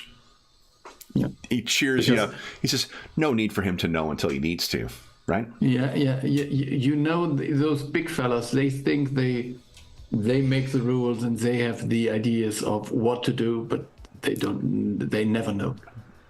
Agreed. So what are you planning on doing? Are you going to head up there and see what's going on, or we're here to make sure they didn't come back? No, I'm here to find out, and if there is something to be done about it, we will try our best to do it. Okay. So as you're finishing up, so that's really the. If there's anything else you wish to ask about, I'm happy to. Yeah. So the only thing that was a little bit interesting. So we have this Trox here, and he's a mystic, I infer. Yes, he is. And his ways of Akiton are. This is kind of a new thing that came with him, or something that was already here before? I don't really go for what he. I think his grandmother rat is the one that most Yasaki favor, right? Yeah. Yeah, grandmother rat. I'm not buying into what he's saying, but have you ever met his kind before? Hey, I only heard that they worship Hylax, but I don't know. He seems to be sincere in his help, and before your doctor got here, he has been helpful for those who have been particularly sick. Yeah, that is good. Good to hear. No, I don't know what he's here for, but to be honest, I'm not sure he knows either. Ah, I see. Whatever. He shrugs. I've been here for coming on a decade now. It's good people here. Good opportunities, and he's been a good addition. A little over-enthusiastic sometimes, but better that than the alternative. That's great to hear. Yeah. Anything else you wish to ask about? Nope. All right. So then, somehow, you managed, Dr. Ersprung, to get everyone inoculated, everyone diagnosed, and everyone treated. You're working well into the night. They've brought in some like portable lighting and whatnot to make sure that you've got everything up. But because of the way you've organized this process, everybody is managed to get the inoculations. Abbott, Jatak, and other members of the community have definitely helped in that means. But yeah, and fortunately, there doesn't seem to be anyone who has gone too far with the illness. Although, from what you've heard from the members of the community you've spoken to, the abbot has used some kind of magic to try and stave off the very worst of the conditions. Just that he's limited in what he can, what he can do.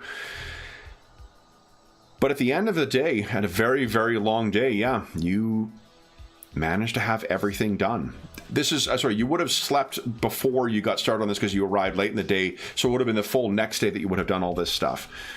Okay. But, at the end of that very long day, everything's done, and we can, unless there's anything you wish to do, or to, ask about while you're meeting with all the members of the community, we can cut to you basically helping to supervise the teardown of this thing late at night. Yeah, I mean, it'll be just sort of general chat about, how many people have come through here, which way did they go, and that because of the spread of the stuff. And, just general sort of chat. Yeah, so if you're asking about that, you will learn that about a month ago there was a community was some people who came by, but this was before anyone got sick here. Right. Okay. Yeah. And just from the way that the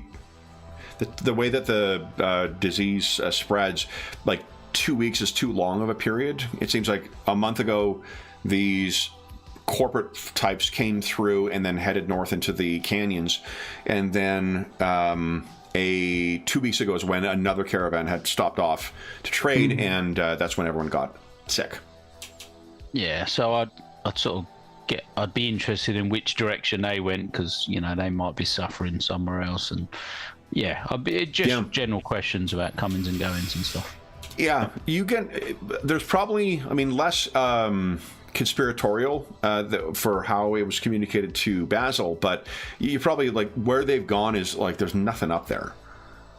There's, tens of, not hundreds of miles of just canyons and desert and whatnot. There may be some nomads who are up there, but, there's... there's sort of a public folklore of that there was a Vitaritech site up there 100 years or so back, but no one's been to it. And with what the reputation of Vitaritech has, no one really thinks it's wise to go poking around in there. Okay, I'll take that on board, but finish packing up and get resting. And maybe arrange to have a look at this communications thing tomorrow. Sure. Yeah. So then, Basil and Dr. Ersprung, there's ample amounts of room available here. So you guys are given a very comfortable, essentially unit to be able to stay in. It seems like someone is giving up their home for you, to give you some privacy and give you some, room to relax. There is a small performance, I think, that probably they're intending on doing tomorrow. So tomorrow night, they'll like to give you a little, a meal to say thank you for what you've done, and then to send you on your way. If there's any supplies that you think you might need, they're certainly going to be happy to supply you with that stuff. And that gives you guys an opportunity to speak to one another while you're in your, at the end of the day. Basil has been gone all day. You don't know where he's gone or what he's been up to, but you rarely do. Yeah, he's probably not that interested today, just because of what's been going on, and he would have assumed he's in the room somewhere helping out, and he just, he's not really thinking about it, and he often disappears for a short time and that, so he's not worried. Yeah. Anyway. That's Yeah. So you get back, and Basil may be cooking up a little fresh, because, again, Dr. Ersprung, as a sepulchroid, does still eat and still, need food and water and whatnot. Some of those fresh supplies that Basil was able to pick up, he's making a traditional Yasaki meal. Maybe just nothing fancy, mind you, but just something good and hot after a really long day of work. Anything you guys would discuss? And I think I have found our next stop.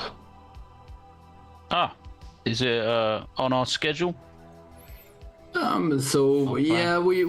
think we have to investigate this this old Vitaritech base, because it seems like there were some corporate fellows going there, and rumors I hear is they are up to no good. No, there was one of the locals did mention that a caravan came through here a month ago or so that headed up that way. Yeah, and it should have been come back, but it didn't. So either they found something which is maybe something to worry about, or they got themselves into something else. So I think we should have a look. Well, you're the driver, Basil, as long as it doesn't delay us too much on our schedule to the next settlement. I can't imagine that it would. No, never. So with that in mind, there's a couple of ways that you could go about trying to find this place. Like, assuming it's not an easily, unless someone here could tell you where the place is, it would either involve probably some like survival rules to get out there and start looking around and try and find where the place is. Or alternatively, if you can get the comm unit activating, you might be able to communicate with them directly and find out where the location is. Or you might be able to make some modifications to the comm unit to try and act as a more kind of like a booster for your more local sensors, and then just make a scan and try and figure out where this place is. Okay. Well, maybe you can ask around while I'm having a look at this communication thing. See if you can find anyone that got a better identification. Yeah. So it seems like this base was given up 100 years ago. So it will be hard to find someone who really knows where it is. But I will try. Maybe an old map of some sort. Yeah. So, tomorrow comes, unless there's anything else you guys wish to talk about, you'll get your resolve point back, Dr. Ursprung. And then, what do you guys wish to do today? So, Dr. Ursprung, it sounds like you're going to be working on that. Yeah, I was going to try and find their sort of most techie types and try and assist them and show them what might work to fix this communication. Oh, sure. Yeah. So you'll bring them up. It's going to be a bit like, because of there's not power in some of these buildings any longer, so you'll have to sort of, hike all the way up there with it. Are you taking Igor with you, or are you leaving Igor behind? I'd probably take him with me because he's got a lot of the gear and he's almost like a sort of part of the machinery and tools that he uses for fixing stuff. I'm picturing as well that both of his weapons, his plasma rifle and whatnot, it's sort of like he can just place them on his back and have them stored there, so he can always have his hands free, and then just like if he needs to bring them out, he does. Okay. So you can take care of that. Basil, what would you like to do today? So I would maybe talk to I think the mayor was called Zaire or something. Zaire, sorry, I should have put that in chat. Zaire, yeah. So we could maybe I could talk to him just to whether there would be some older maps, or if we would could tell me the direction, because I heard that there might be this corporate unit missing around, which came through here. Yeah. So why don't you give us, we'll go in reverse order here. Why don't you give us a diplomacy check? Let's see if you can.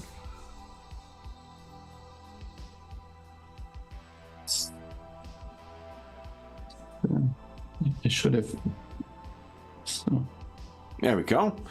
Yeah. All right. So, if you approach Zaire, he, when he sees you kind of coming up, he says, "Oh, Basil, was there something else that the doctor needed? I know we sent along some of our mechanics to try and help him out. Was there something else he needed?" Not directly, but we heard of this troop of corporate people who came here 4 weeks ago, and we were wondering if they would need our help as well. because they haven't come back, and there seems to be no other place to come back to other than here, if I understand correctly. That's right. No, we haven't heard from them at all since they went up. Although, and he kind of like stops himself to be like, oh, do I want to slander this in front of a helpful stranger, but a stranger nonetheless? And that's when Sim kind of does that, like clears his throat and like kind of gives a gesture of like, yeah, he's okay. So Zare's like, yeah, we assumed it had something to do with Vitari Tech, because they used to have a site up in those canyons. I don't know what they did up there. It's before my grandfather's time. But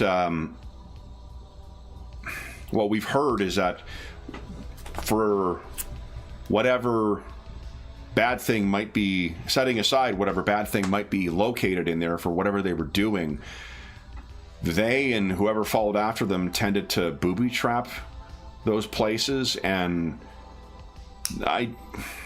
it's just a place it's so far away and through some pretty dangerous territory, we all never considered going there. But these corporate types showed up in their, and they're, I want to say Space Winnebago, because that's really what it is. But they're Space Winnebago. And then wanting to go back up and find this place. A corporate purchase, they said, and wouldn't give anything more. Though, to be honest, we didn't want to ask anything more. Yeah. So could we get the direction to where they were going? Do you know where this Vitari Tech base was? And he looks over at Sim again. Sim kind of nods. He says, we can find that for you, yeah, but they were here before anyone here got sick. So unless they've seen someone else, I don't think they've got the bitter lung. I don't know if sometimes the things are coincidence and sometimes things aren't. We don't know. Let's just find out what happened to them. Sure. I think we can drive there, and I have a little bit of experience with this kind of out of use military sites, and then if we see something, we will know, and if we don't, we will just come back and continue our mission. And he says, Sim says to Zare, he's being modest. He's one of the ones who travels with Sally Dumer. And the guy looks back. You're part of the Illuminator crew. Yeah. Yes, I am.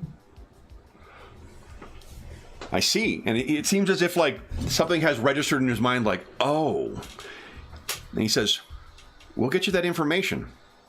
Absolutely. I can't speak as to how accurate it is, but we'll do our best to give you an idea of where to go and what you're looking for. We'll see what we can do. You're going through some pretty nasty territory, so maybe there's something we can do to help with that. That's great. Thanks. Okay. So Zare is going to go off and they're going to find you some directions to get there. And mechanically, if you're using just that to navigate, it'll make the difficulty of your survival check to follow them out much lower. Mm-hmm.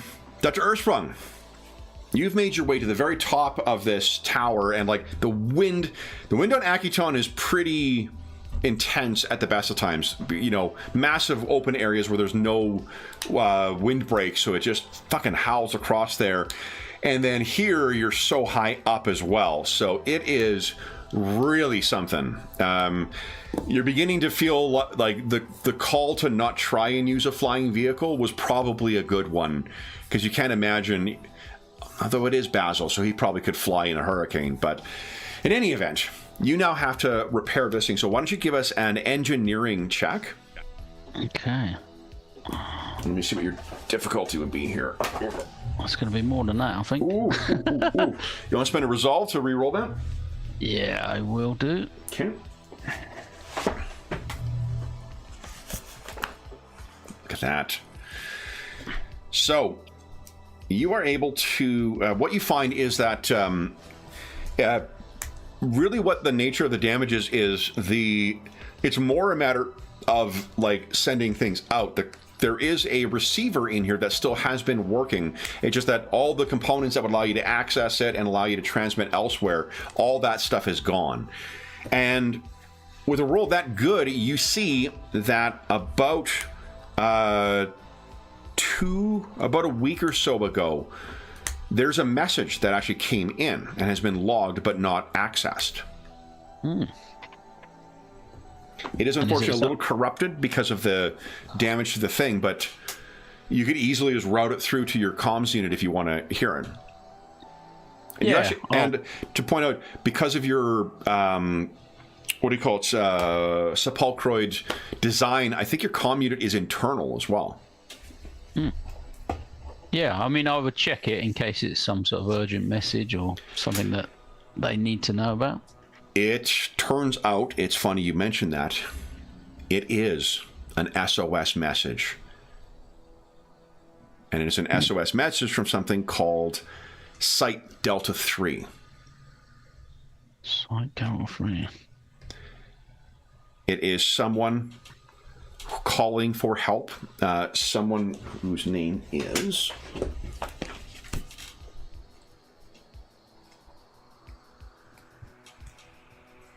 Oskana. Calling for help. We have been attacked and we cannot escape. Please send help. Urgent, urgent. And then it kind of cuts out. And it's a week old, the message. I'll mention it to whoever I'm with, you know, doing this work. They all sort of look at each other. They're like, that's the android who came through here as part of the team. The one that went a month ago. That must be the Vitari Tech site. We didn't know the designation for it, but like they keep that shit secret. Oh, so they didn't know it was called Delta 3. Okay. Okay. You're able to otherwise complete it, and by the end of about 6 hours of work, it is a fully functioning and a little more durable. With a roll of 30, do you have anything else special you want to kind of throw in here?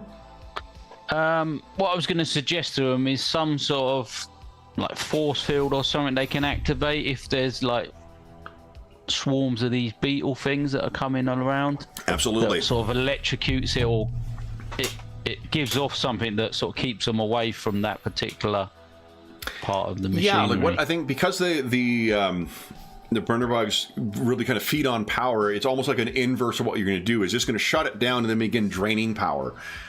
So they don't get attracted to it. It would actually drive them off as opposed to, you know, and likely cause them pain. So yeah, they're incredibly impressed with what you've put together, and it should work much better than what it did before. It's near the end of day. You can feel free to also, you guys each have comm units on one another, so you could be communicating throughout the day as much as you'd like. I mean, I'll definitely pass on that message, the SOS message. Sure.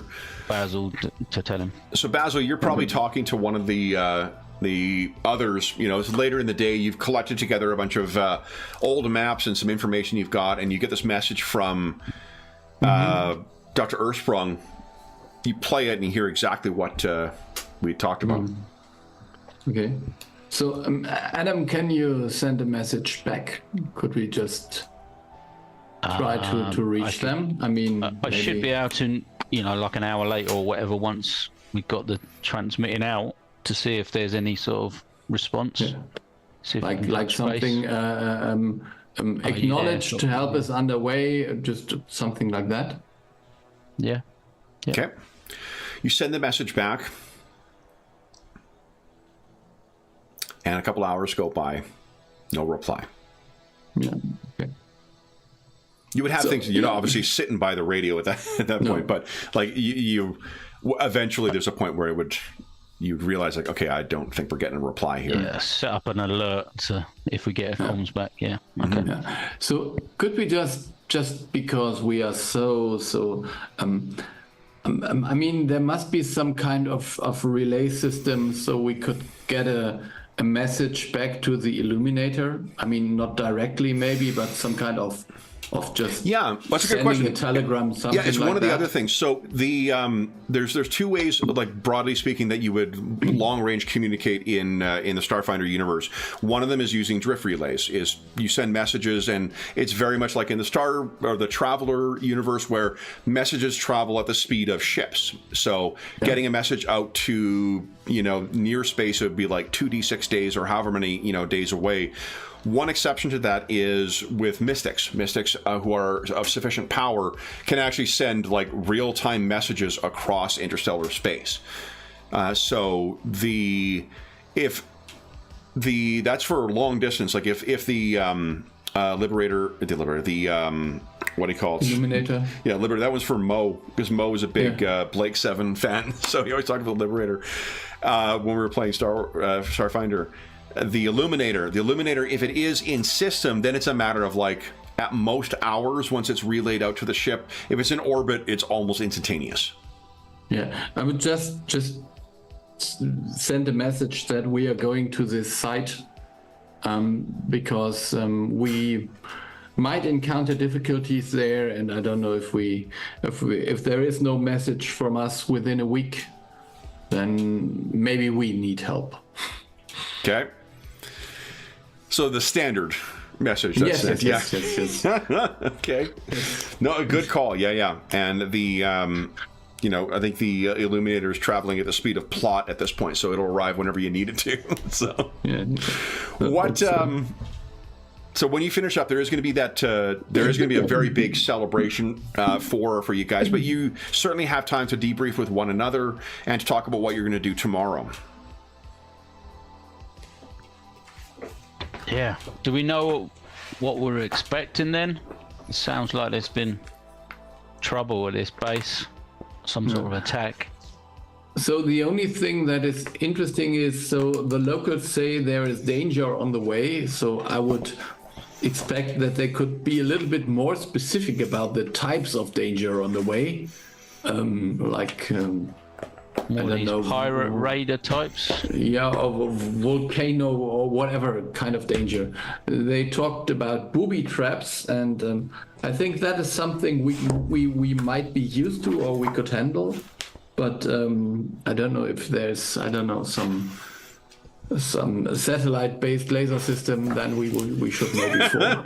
Yeah. So what things that you can find, there's a variety of different desert predators that are said to lurk out there too. Insectoid, reptilian, combinations of the two. Salamanders out there, so things that have eked through from the plane of fire. Radiation mephits are not unknown out there, so which are like little magical manifestations of radiation. Dr. Earthsprung. But this seems like more of the standard Akiton type of. Definitely, that's what. That's the stuff they're saying. Like, there isn't something that like they know it escaped from a lab or whatever out there. Yeah. It's just like there are parts of Akiton where some of these dangerous things lurk, and you just don't go there because it's it's really fucking dangerous. But nothing in particular. Okay, well that's good to know. Oh, fire wisps, laser wolves, all sorts of great stuff out there. Yeah. So, Adam, have you heard this thing about this gigantic worms that move under the sand? So weird stories and so, like big like a house. It's weird. As long as they're only rumors. So then, as you ask around, and that's sort of what people are telling you, just like it's dangerous stuff out there. Although there are apparently some no Yasaki, no Hilki, no Shobad tribes that they know are out there, but Akeshti can be known to be out there. The Akeshti are a kind of like lizard folk species that is unique to here. Dr. Earthsprung, this is what the Akeshti look like. Okay. And the thing with the Akeshti is that they're not necessarily dangerous, but there is a phase of their life cycle where they go through, I believe it's their adolescence, where they can be incredibly fucking aggressive. Yeah. So you kind of need to, like, keep the Akeshtis away from you during that phase of their life cycle, and then otherwise they're reasonable to deal with. And they're about Isuki height. They're smaller. I suppose. Oh, it could be. I can't remember. That might be. There's been some of these things where I haven't looked until later on what their size is, so that could be absolutely right. Akeshti. Yeah, they're small. Yeah, they're like lizard folk. And then when they get until they get into their Rivener phase, where they look like. Yeah. I remember that. Yeah. Okay. So was the abbot saying that they may be able to help with some sort of countermeasures to some of these difficulties out there that we could put on the vehicle or something? What weaponry do you have with you? Well, I've only got the Corona. Laser pistol? Laser pistol. In retrospect, what an unfortunately named pistol. Yeah. The Igor's got a laser rifle and an advanced plasma bolter. Okay. So what they'll be able to offer you is, for one, there is a case of seismic charges that could very easily, with your expertise, be changed into grenades of some sort. Okay. So you could take, let's see here.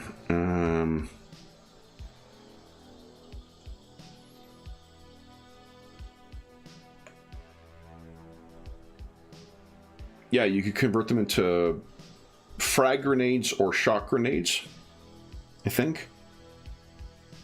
Or incendiary, depending on what you want to go into, up to level 4 of the other ones, level 6 of the frag grenade, level 4 shock, or level 6. All of them will do 2d6 or 2 dice of damage, I think. Yeah, probably just try and do a bit of mix of each, just for different situations. Okay, so like 2 fragmentation, 2 shock, 2 incendiary. Okay. And then with respect to modifications, it's nice that you got that big fancy gun on the top, but sometimes you just need to drive over things. What about fitting a ram prow on the front of your ambo? That's a great idea. Okay. I think what that does is it adds 1 extra collision dice to the damage of your collision. So if you want to drive over something, let's see here. Yeah, it had 1 damage. Increases the collision's DC by 1 and increases the collision damage by 1 dice. So your collision would be DC 13 and 8d6 bludgeoning.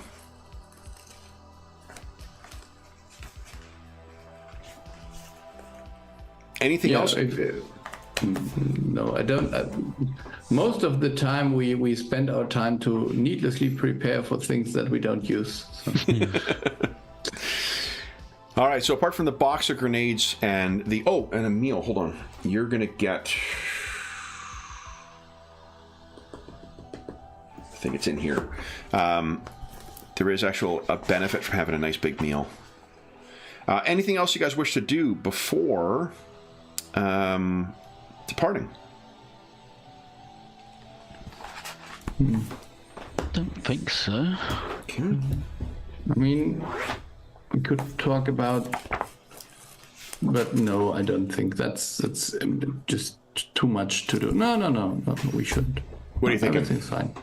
Yeah, I was just thinking about some kind of weapon fusion, or I don't know. So this kind of sites, they have the potential to have some ghosts or something like that. So having a fusion to hit incorporeal things might be a good thing. Like ghost fusion, I think it is called. I think Abadjatok could definitely help with that. Let's see here. What's the level for that? So what are what the fusions are, Darren, are just basically like magical add-ons that you can attach and detach from your weapons. Modularity is a big thing in Starfinder. Yeah, so it's a level 5 fusion called Ghost Killer, which basically allows the weapon to work on the ethereal plane as well. Yeah, hitting incorporeal creatures as well. So that's the two of them together would be about 1,400 credits. I think that certainly would be a good thank you. Would you each like one of those? It would be only could attach it to one weapon, I suppose. Each. Yes. So, for instance, you could attach that to Igor's if you feel he's more competent. Yeah. I think we just need. I mean, one weapon of this kind would be helpful. I don't know why I think there might be ghosts. It's just a thing. You're the expert, Basil. Yeah, I don't. So this site, which has been out of operation for 100 years, and someone is coming for them, and so on. That's. It's about 4 hours to craft something of your level. So for Jatok, he could make 2 in a day. Would you like 2, or would you like just 1? Yeah, if we can get 2, and 1 for Igor and 1 for my pistol as well. Which weapon would Igor put it on then? His laser pistol or his plasma rifle? Plasma rifle, I think, is the bigger punch, but it's a shorter range. Yeah, he's got an advanced plasma bolter, which is the short range one. I think it hits a lot harder, though. It's like 2d8 instead of the... Yeah, I can't see the damage immediately, but... if you click on the attack modifiers, it'll show you everything. Underneath there, it says there's like... attack details. Yeah. 2d8, that is. Mm-hmm. Yeah, he'd probably put that on, so, like, if it gets desperate, short range, he'll go for that. Okay. Then, anything else you guys wish to ask about or talk to before setting out? No, I think we're good. Okay. You guys are the next morning setting out once again into the Acatonian desert. You can see with... you know what? You actually might need one more day then to prep, because they're going to have to put the ram prow on. They're going to have to fabricate the ghost things. Anything you guys wish to do with this last day? Oh, you know what? Because you got the time, Dr. Ursprung, you could use the... I think it's a computer's check to try and repurpose the comms unit to try and triangulate the location. Okay.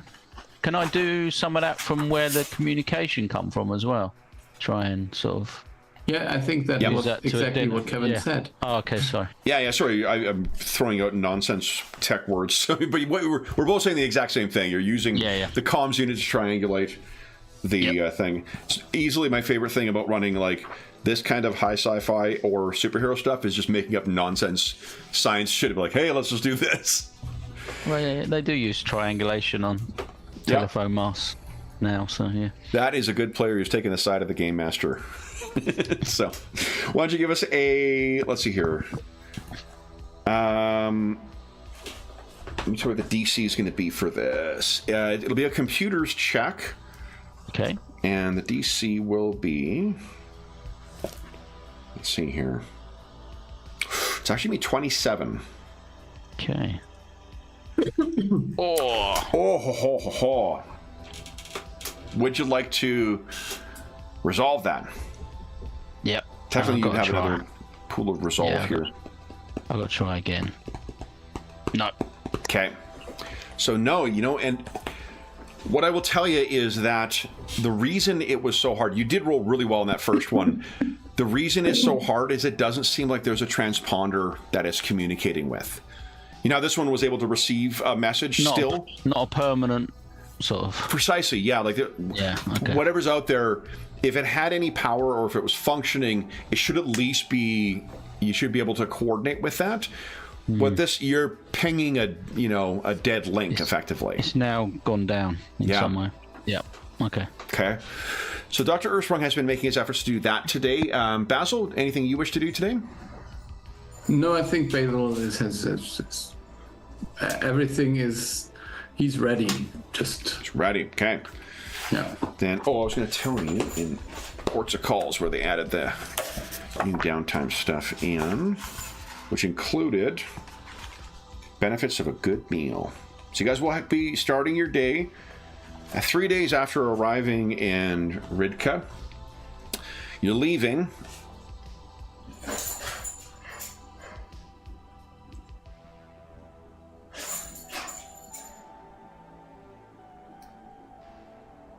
Oh, wow. You're going to be getting +2 to your next saving throw. +3 to the next saving throw you make because of just how well rested and how well fed you are. This will last for 24 hours. Then, with your newly upgraded ambo, with your newly equipped ghost killer weapons, anything else you guys wish to do before heading out? No, I think we're all good. Okay. You get behind. The whole community is by to say, see you off, including Abbot Shtok.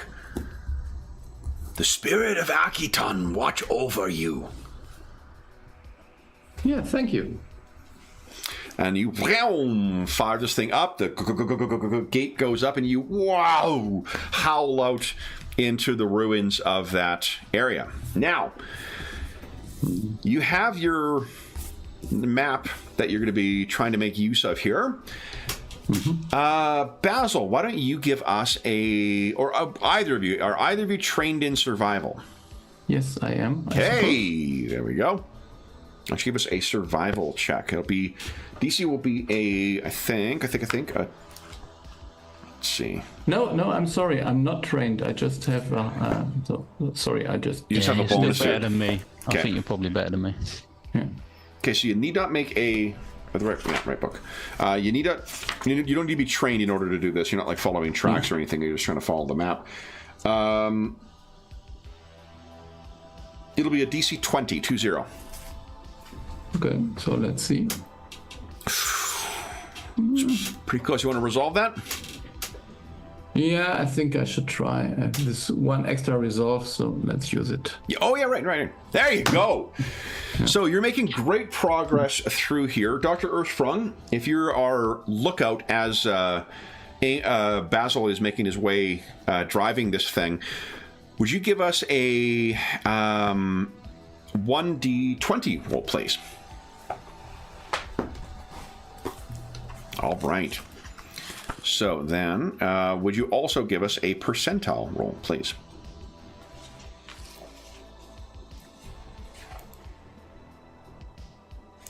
Okay.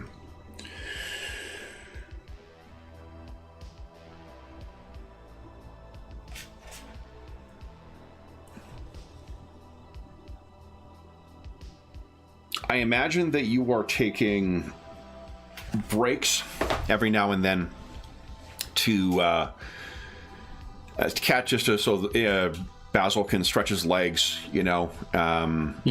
It's a long drive through here.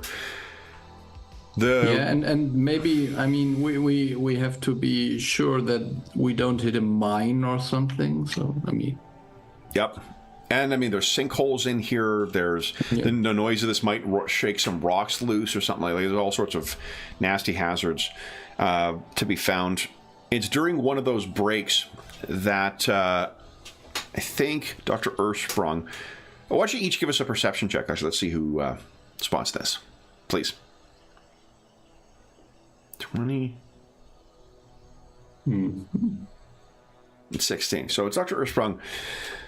You look down, and at the one place you stop, you're in the shade of this thing, the force field's down, you're in the full heat of the Akiton day, and you can see that there is some markings on the ground of some kind of strange serpentine quality.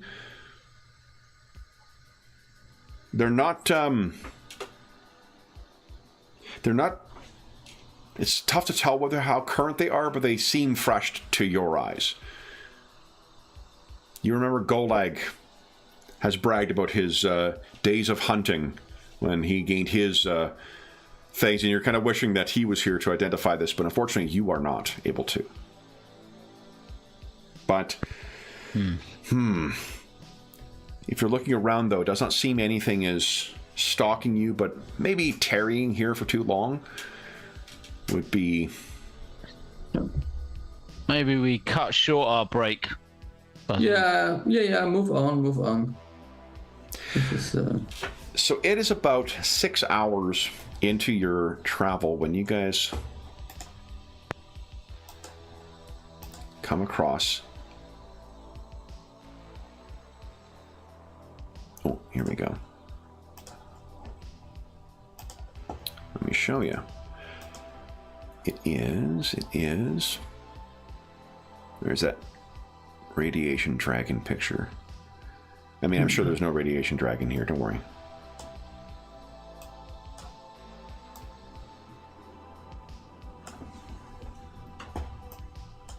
Go.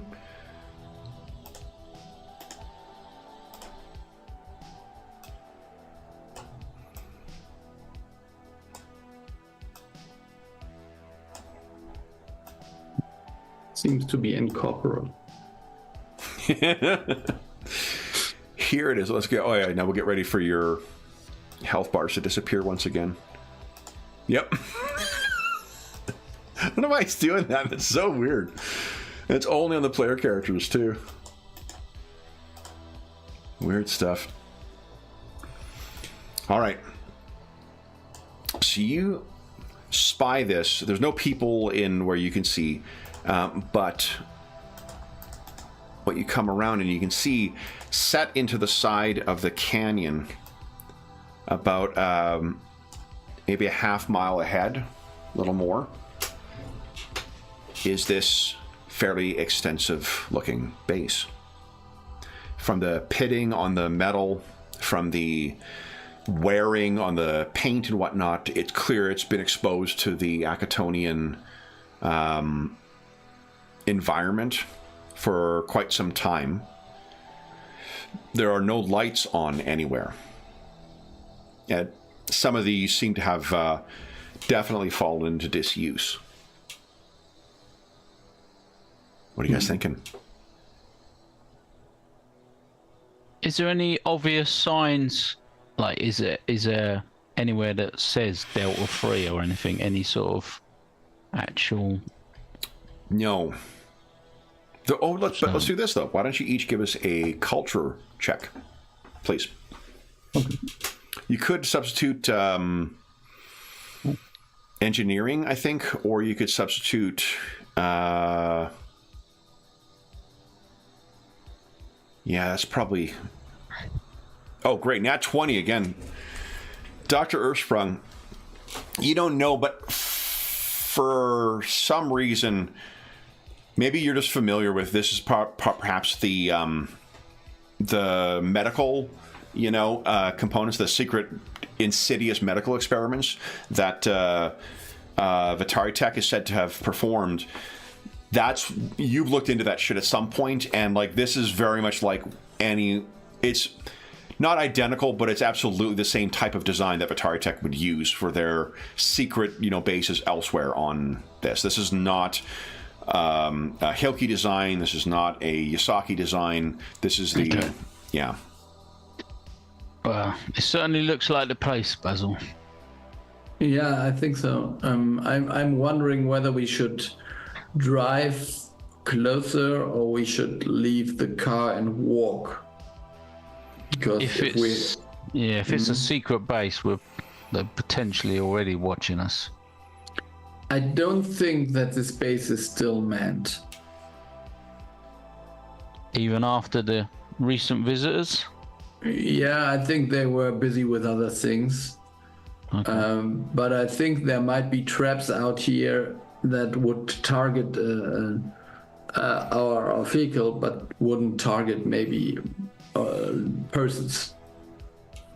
So thinking of mines activated by some bigger thing or so. Should we try and hide the vehicle somewhere here?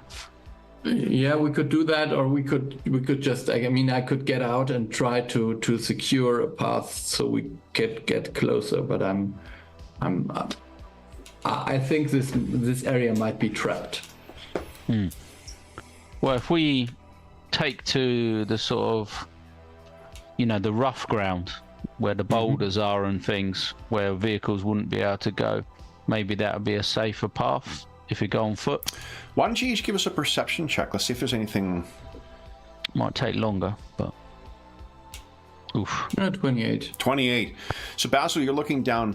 What's listed? I think that with the comm unit set up once again, if you were so inclined, you could have done a search of it's not called the internet, but I can't remember what it's called in Starfinder for the world network. Data sphere or something like that. Yeah, I think that's right. It's like a local data sphere. Let me show you what the Space Winnebago is, so you know sort of what you're looking for. Did I remember to load the Space Winnebago? Infosphere is the word. Infosphere. Okay, great.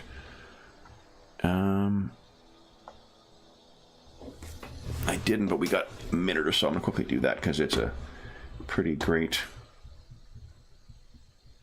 thing. And it definitely is distinct from what your vehicle is. What I'm saying as well, I guess, is that you can see tracks down there. And the reason that they have not been... They seem like they're blown over, but like the first vehicle to go through in this stuff in a century or whatever is likely to leave large enough tracks that may not be just simply blown away. You also rolled a 28, so that's a pretty great roll. Yeah. So if we drive cautiously, we might be able to follow their tracks. Yeah, I think we can do that. Almost definitely. Hopefully a safe path. Okay, so let's go find them. Okay. You also, with a 28, I think, can follow them through to the garage where likely they parked. Okay. And I believe Dr. Earthsprung has like a mechanic ability to hack at a distance. So as long as there's power in the door still, he may be able to get that door open even from a distance. We didn't talk. That's one of the other signature. Okay, how does this work in this sci-fi setting thing? I should have mentioned about the hacking because you've actually got some pretty neat abilities to do that. Yeah, 20 foot is the range. Okay. DC 23. Here we go. So this you could pull up on the holo display for your comm unit. This is what you're looking for what they would have been operating. All right. Oh, yeah. Space Winnebago. Armageddon. So, you're going to head your way down into the canyon and drive over? Yeah. All right. So you're making your way down and you're easily able to find where you need to navigate, and you get down. You're also able to find tracks that you're able to follow. Your vehicle's a little smaller than it, so you're not going to be following directly in their tracks, but that's probably beneficial anyway. And you pull up outside of the what do you call it? The unit. Let me ask you this: do you think that you would be bringing a generator with you? Would you have thought of that ahead of time, in the event that you're having anything that lacks power in order to give power to it temporarily? I think that we would have one maybe in the supplies. I think it'd be a small portable one. Yeah. Really. Because if not, you could always, I guess, hook it up to the power unit on the ambo as well. But I'm just thinking, like, you would have, as an engineer, you probably would have contemplated, like, if the comm unit doesn't have power, there's maybe some other things that don't have power. So bring in an independent power source to, engineer your way into it to allow that might be. So we'll say that that's in there with your supplies. You've been administering so many of the what do you call it? So much of the vaccine over the past couple of weeks that you probably have more than sufficient room for it. So you pull up out front of this thing. The place looms around you, and you can't help but notice that the way that it seems to be set is almost like that the overhangs of rocks above would make this very difficult to spot if you were observing it from above. You also can find, with a quick search of your custom rig, Dr. Earthsprung, what do you think your custom rig looks like, incidentally? Is it like it's almost like a sort of portable toolbox and everything, is it? Yeah, they sort of say that it can kind of fit like on your wrist, generally. So like. Oh right, it's that small. Like it's not like a wristwatch necessarily, but like more like a. I've always sort of pictured like a bracer or something. I was going to say, all I can imagine is like sort of the old medieval sort of armor, you know, like a wrist, something you can easily sort of detach and attach as and when you need to, with the slight move of the wrist or something will come out like a tool, or almost like a spider web, but like a screwdriver or something. Yeah, so it could be. So the thing is, with you, it can be listed as an upgrade on your armor, or can be installed as a cybernetic augmentation in your brain. So actually, for you, because you're of a sepulchroid, you can have up to 2 augments in you. So it could actually be implanted in you otherwise, and it might just be like, digital code or something goes across your eyes as you activate it. Oh, okay. Yeah. So yeah, probably in the wrist then, or the forearm, sort of. Yeah. All right. So you go up and.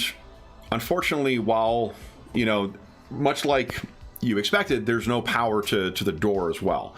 You think you can jury-rig it, access, give power to this thing with a generator, and then you'll be able to easily get this thing open. It's most definitely into this big, a hangar door that the Space Winnebago went beforehand. And while you're considering that, would you both actually it would be Basil, give us a perception check as well too, please. I will do.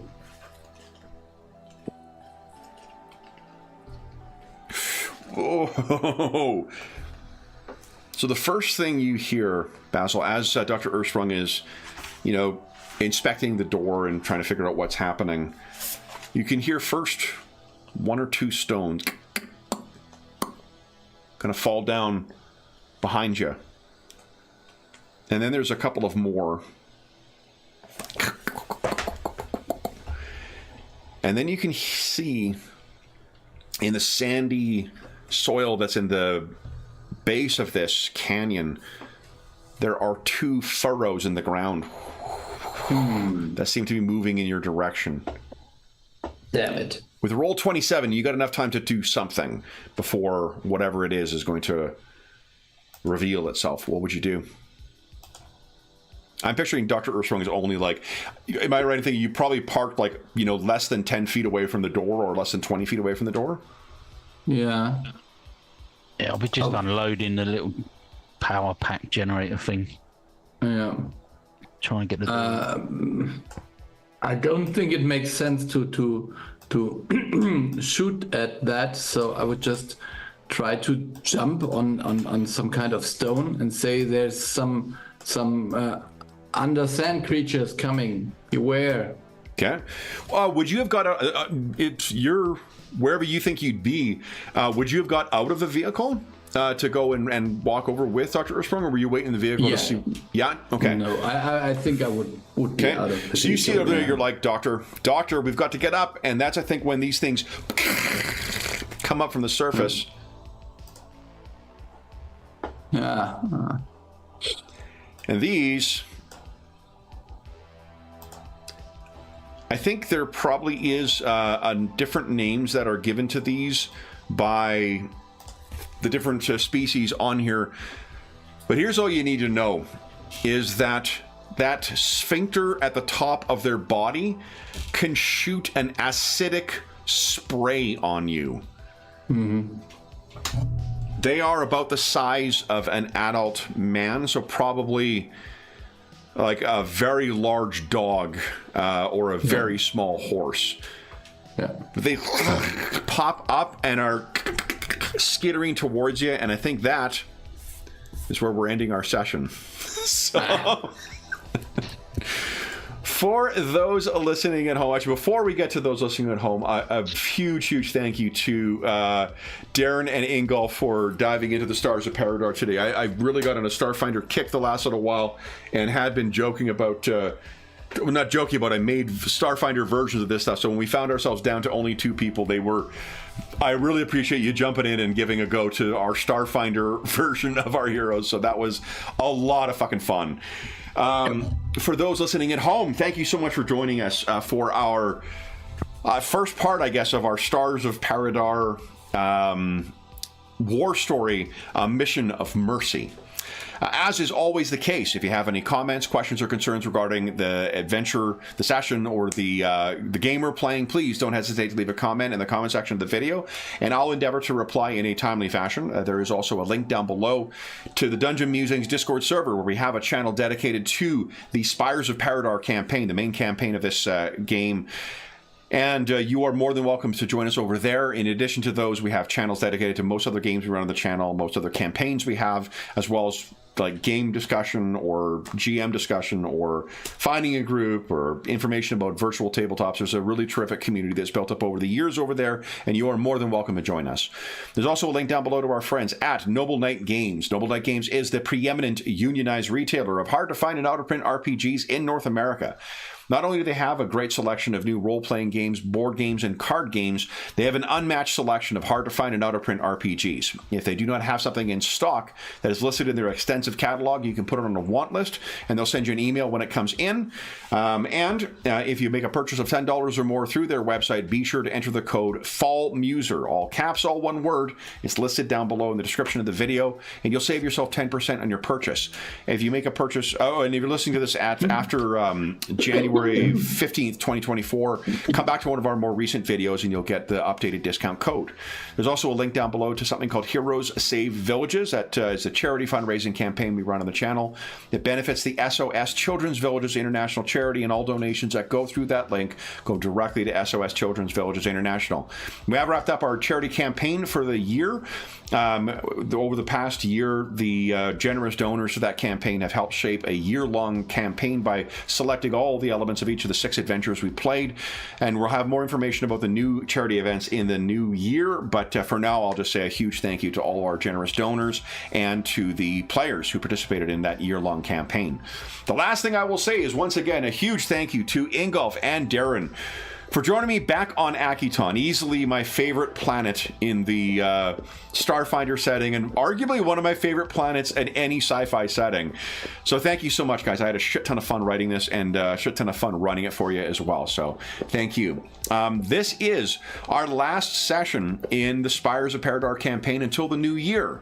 So we'll be back in the new year with the conclusion of our Quiet Village by the Sea mystery and more of Paridar fun. But until then, we hope that we gave you a few hours to take your mind off the troubles of our world and think about the troubles that our stalwart illuminators are finding on this distant planet of Akiton. And until we see you again, stay safe, stay healthy, happy holidays, and happy gaming.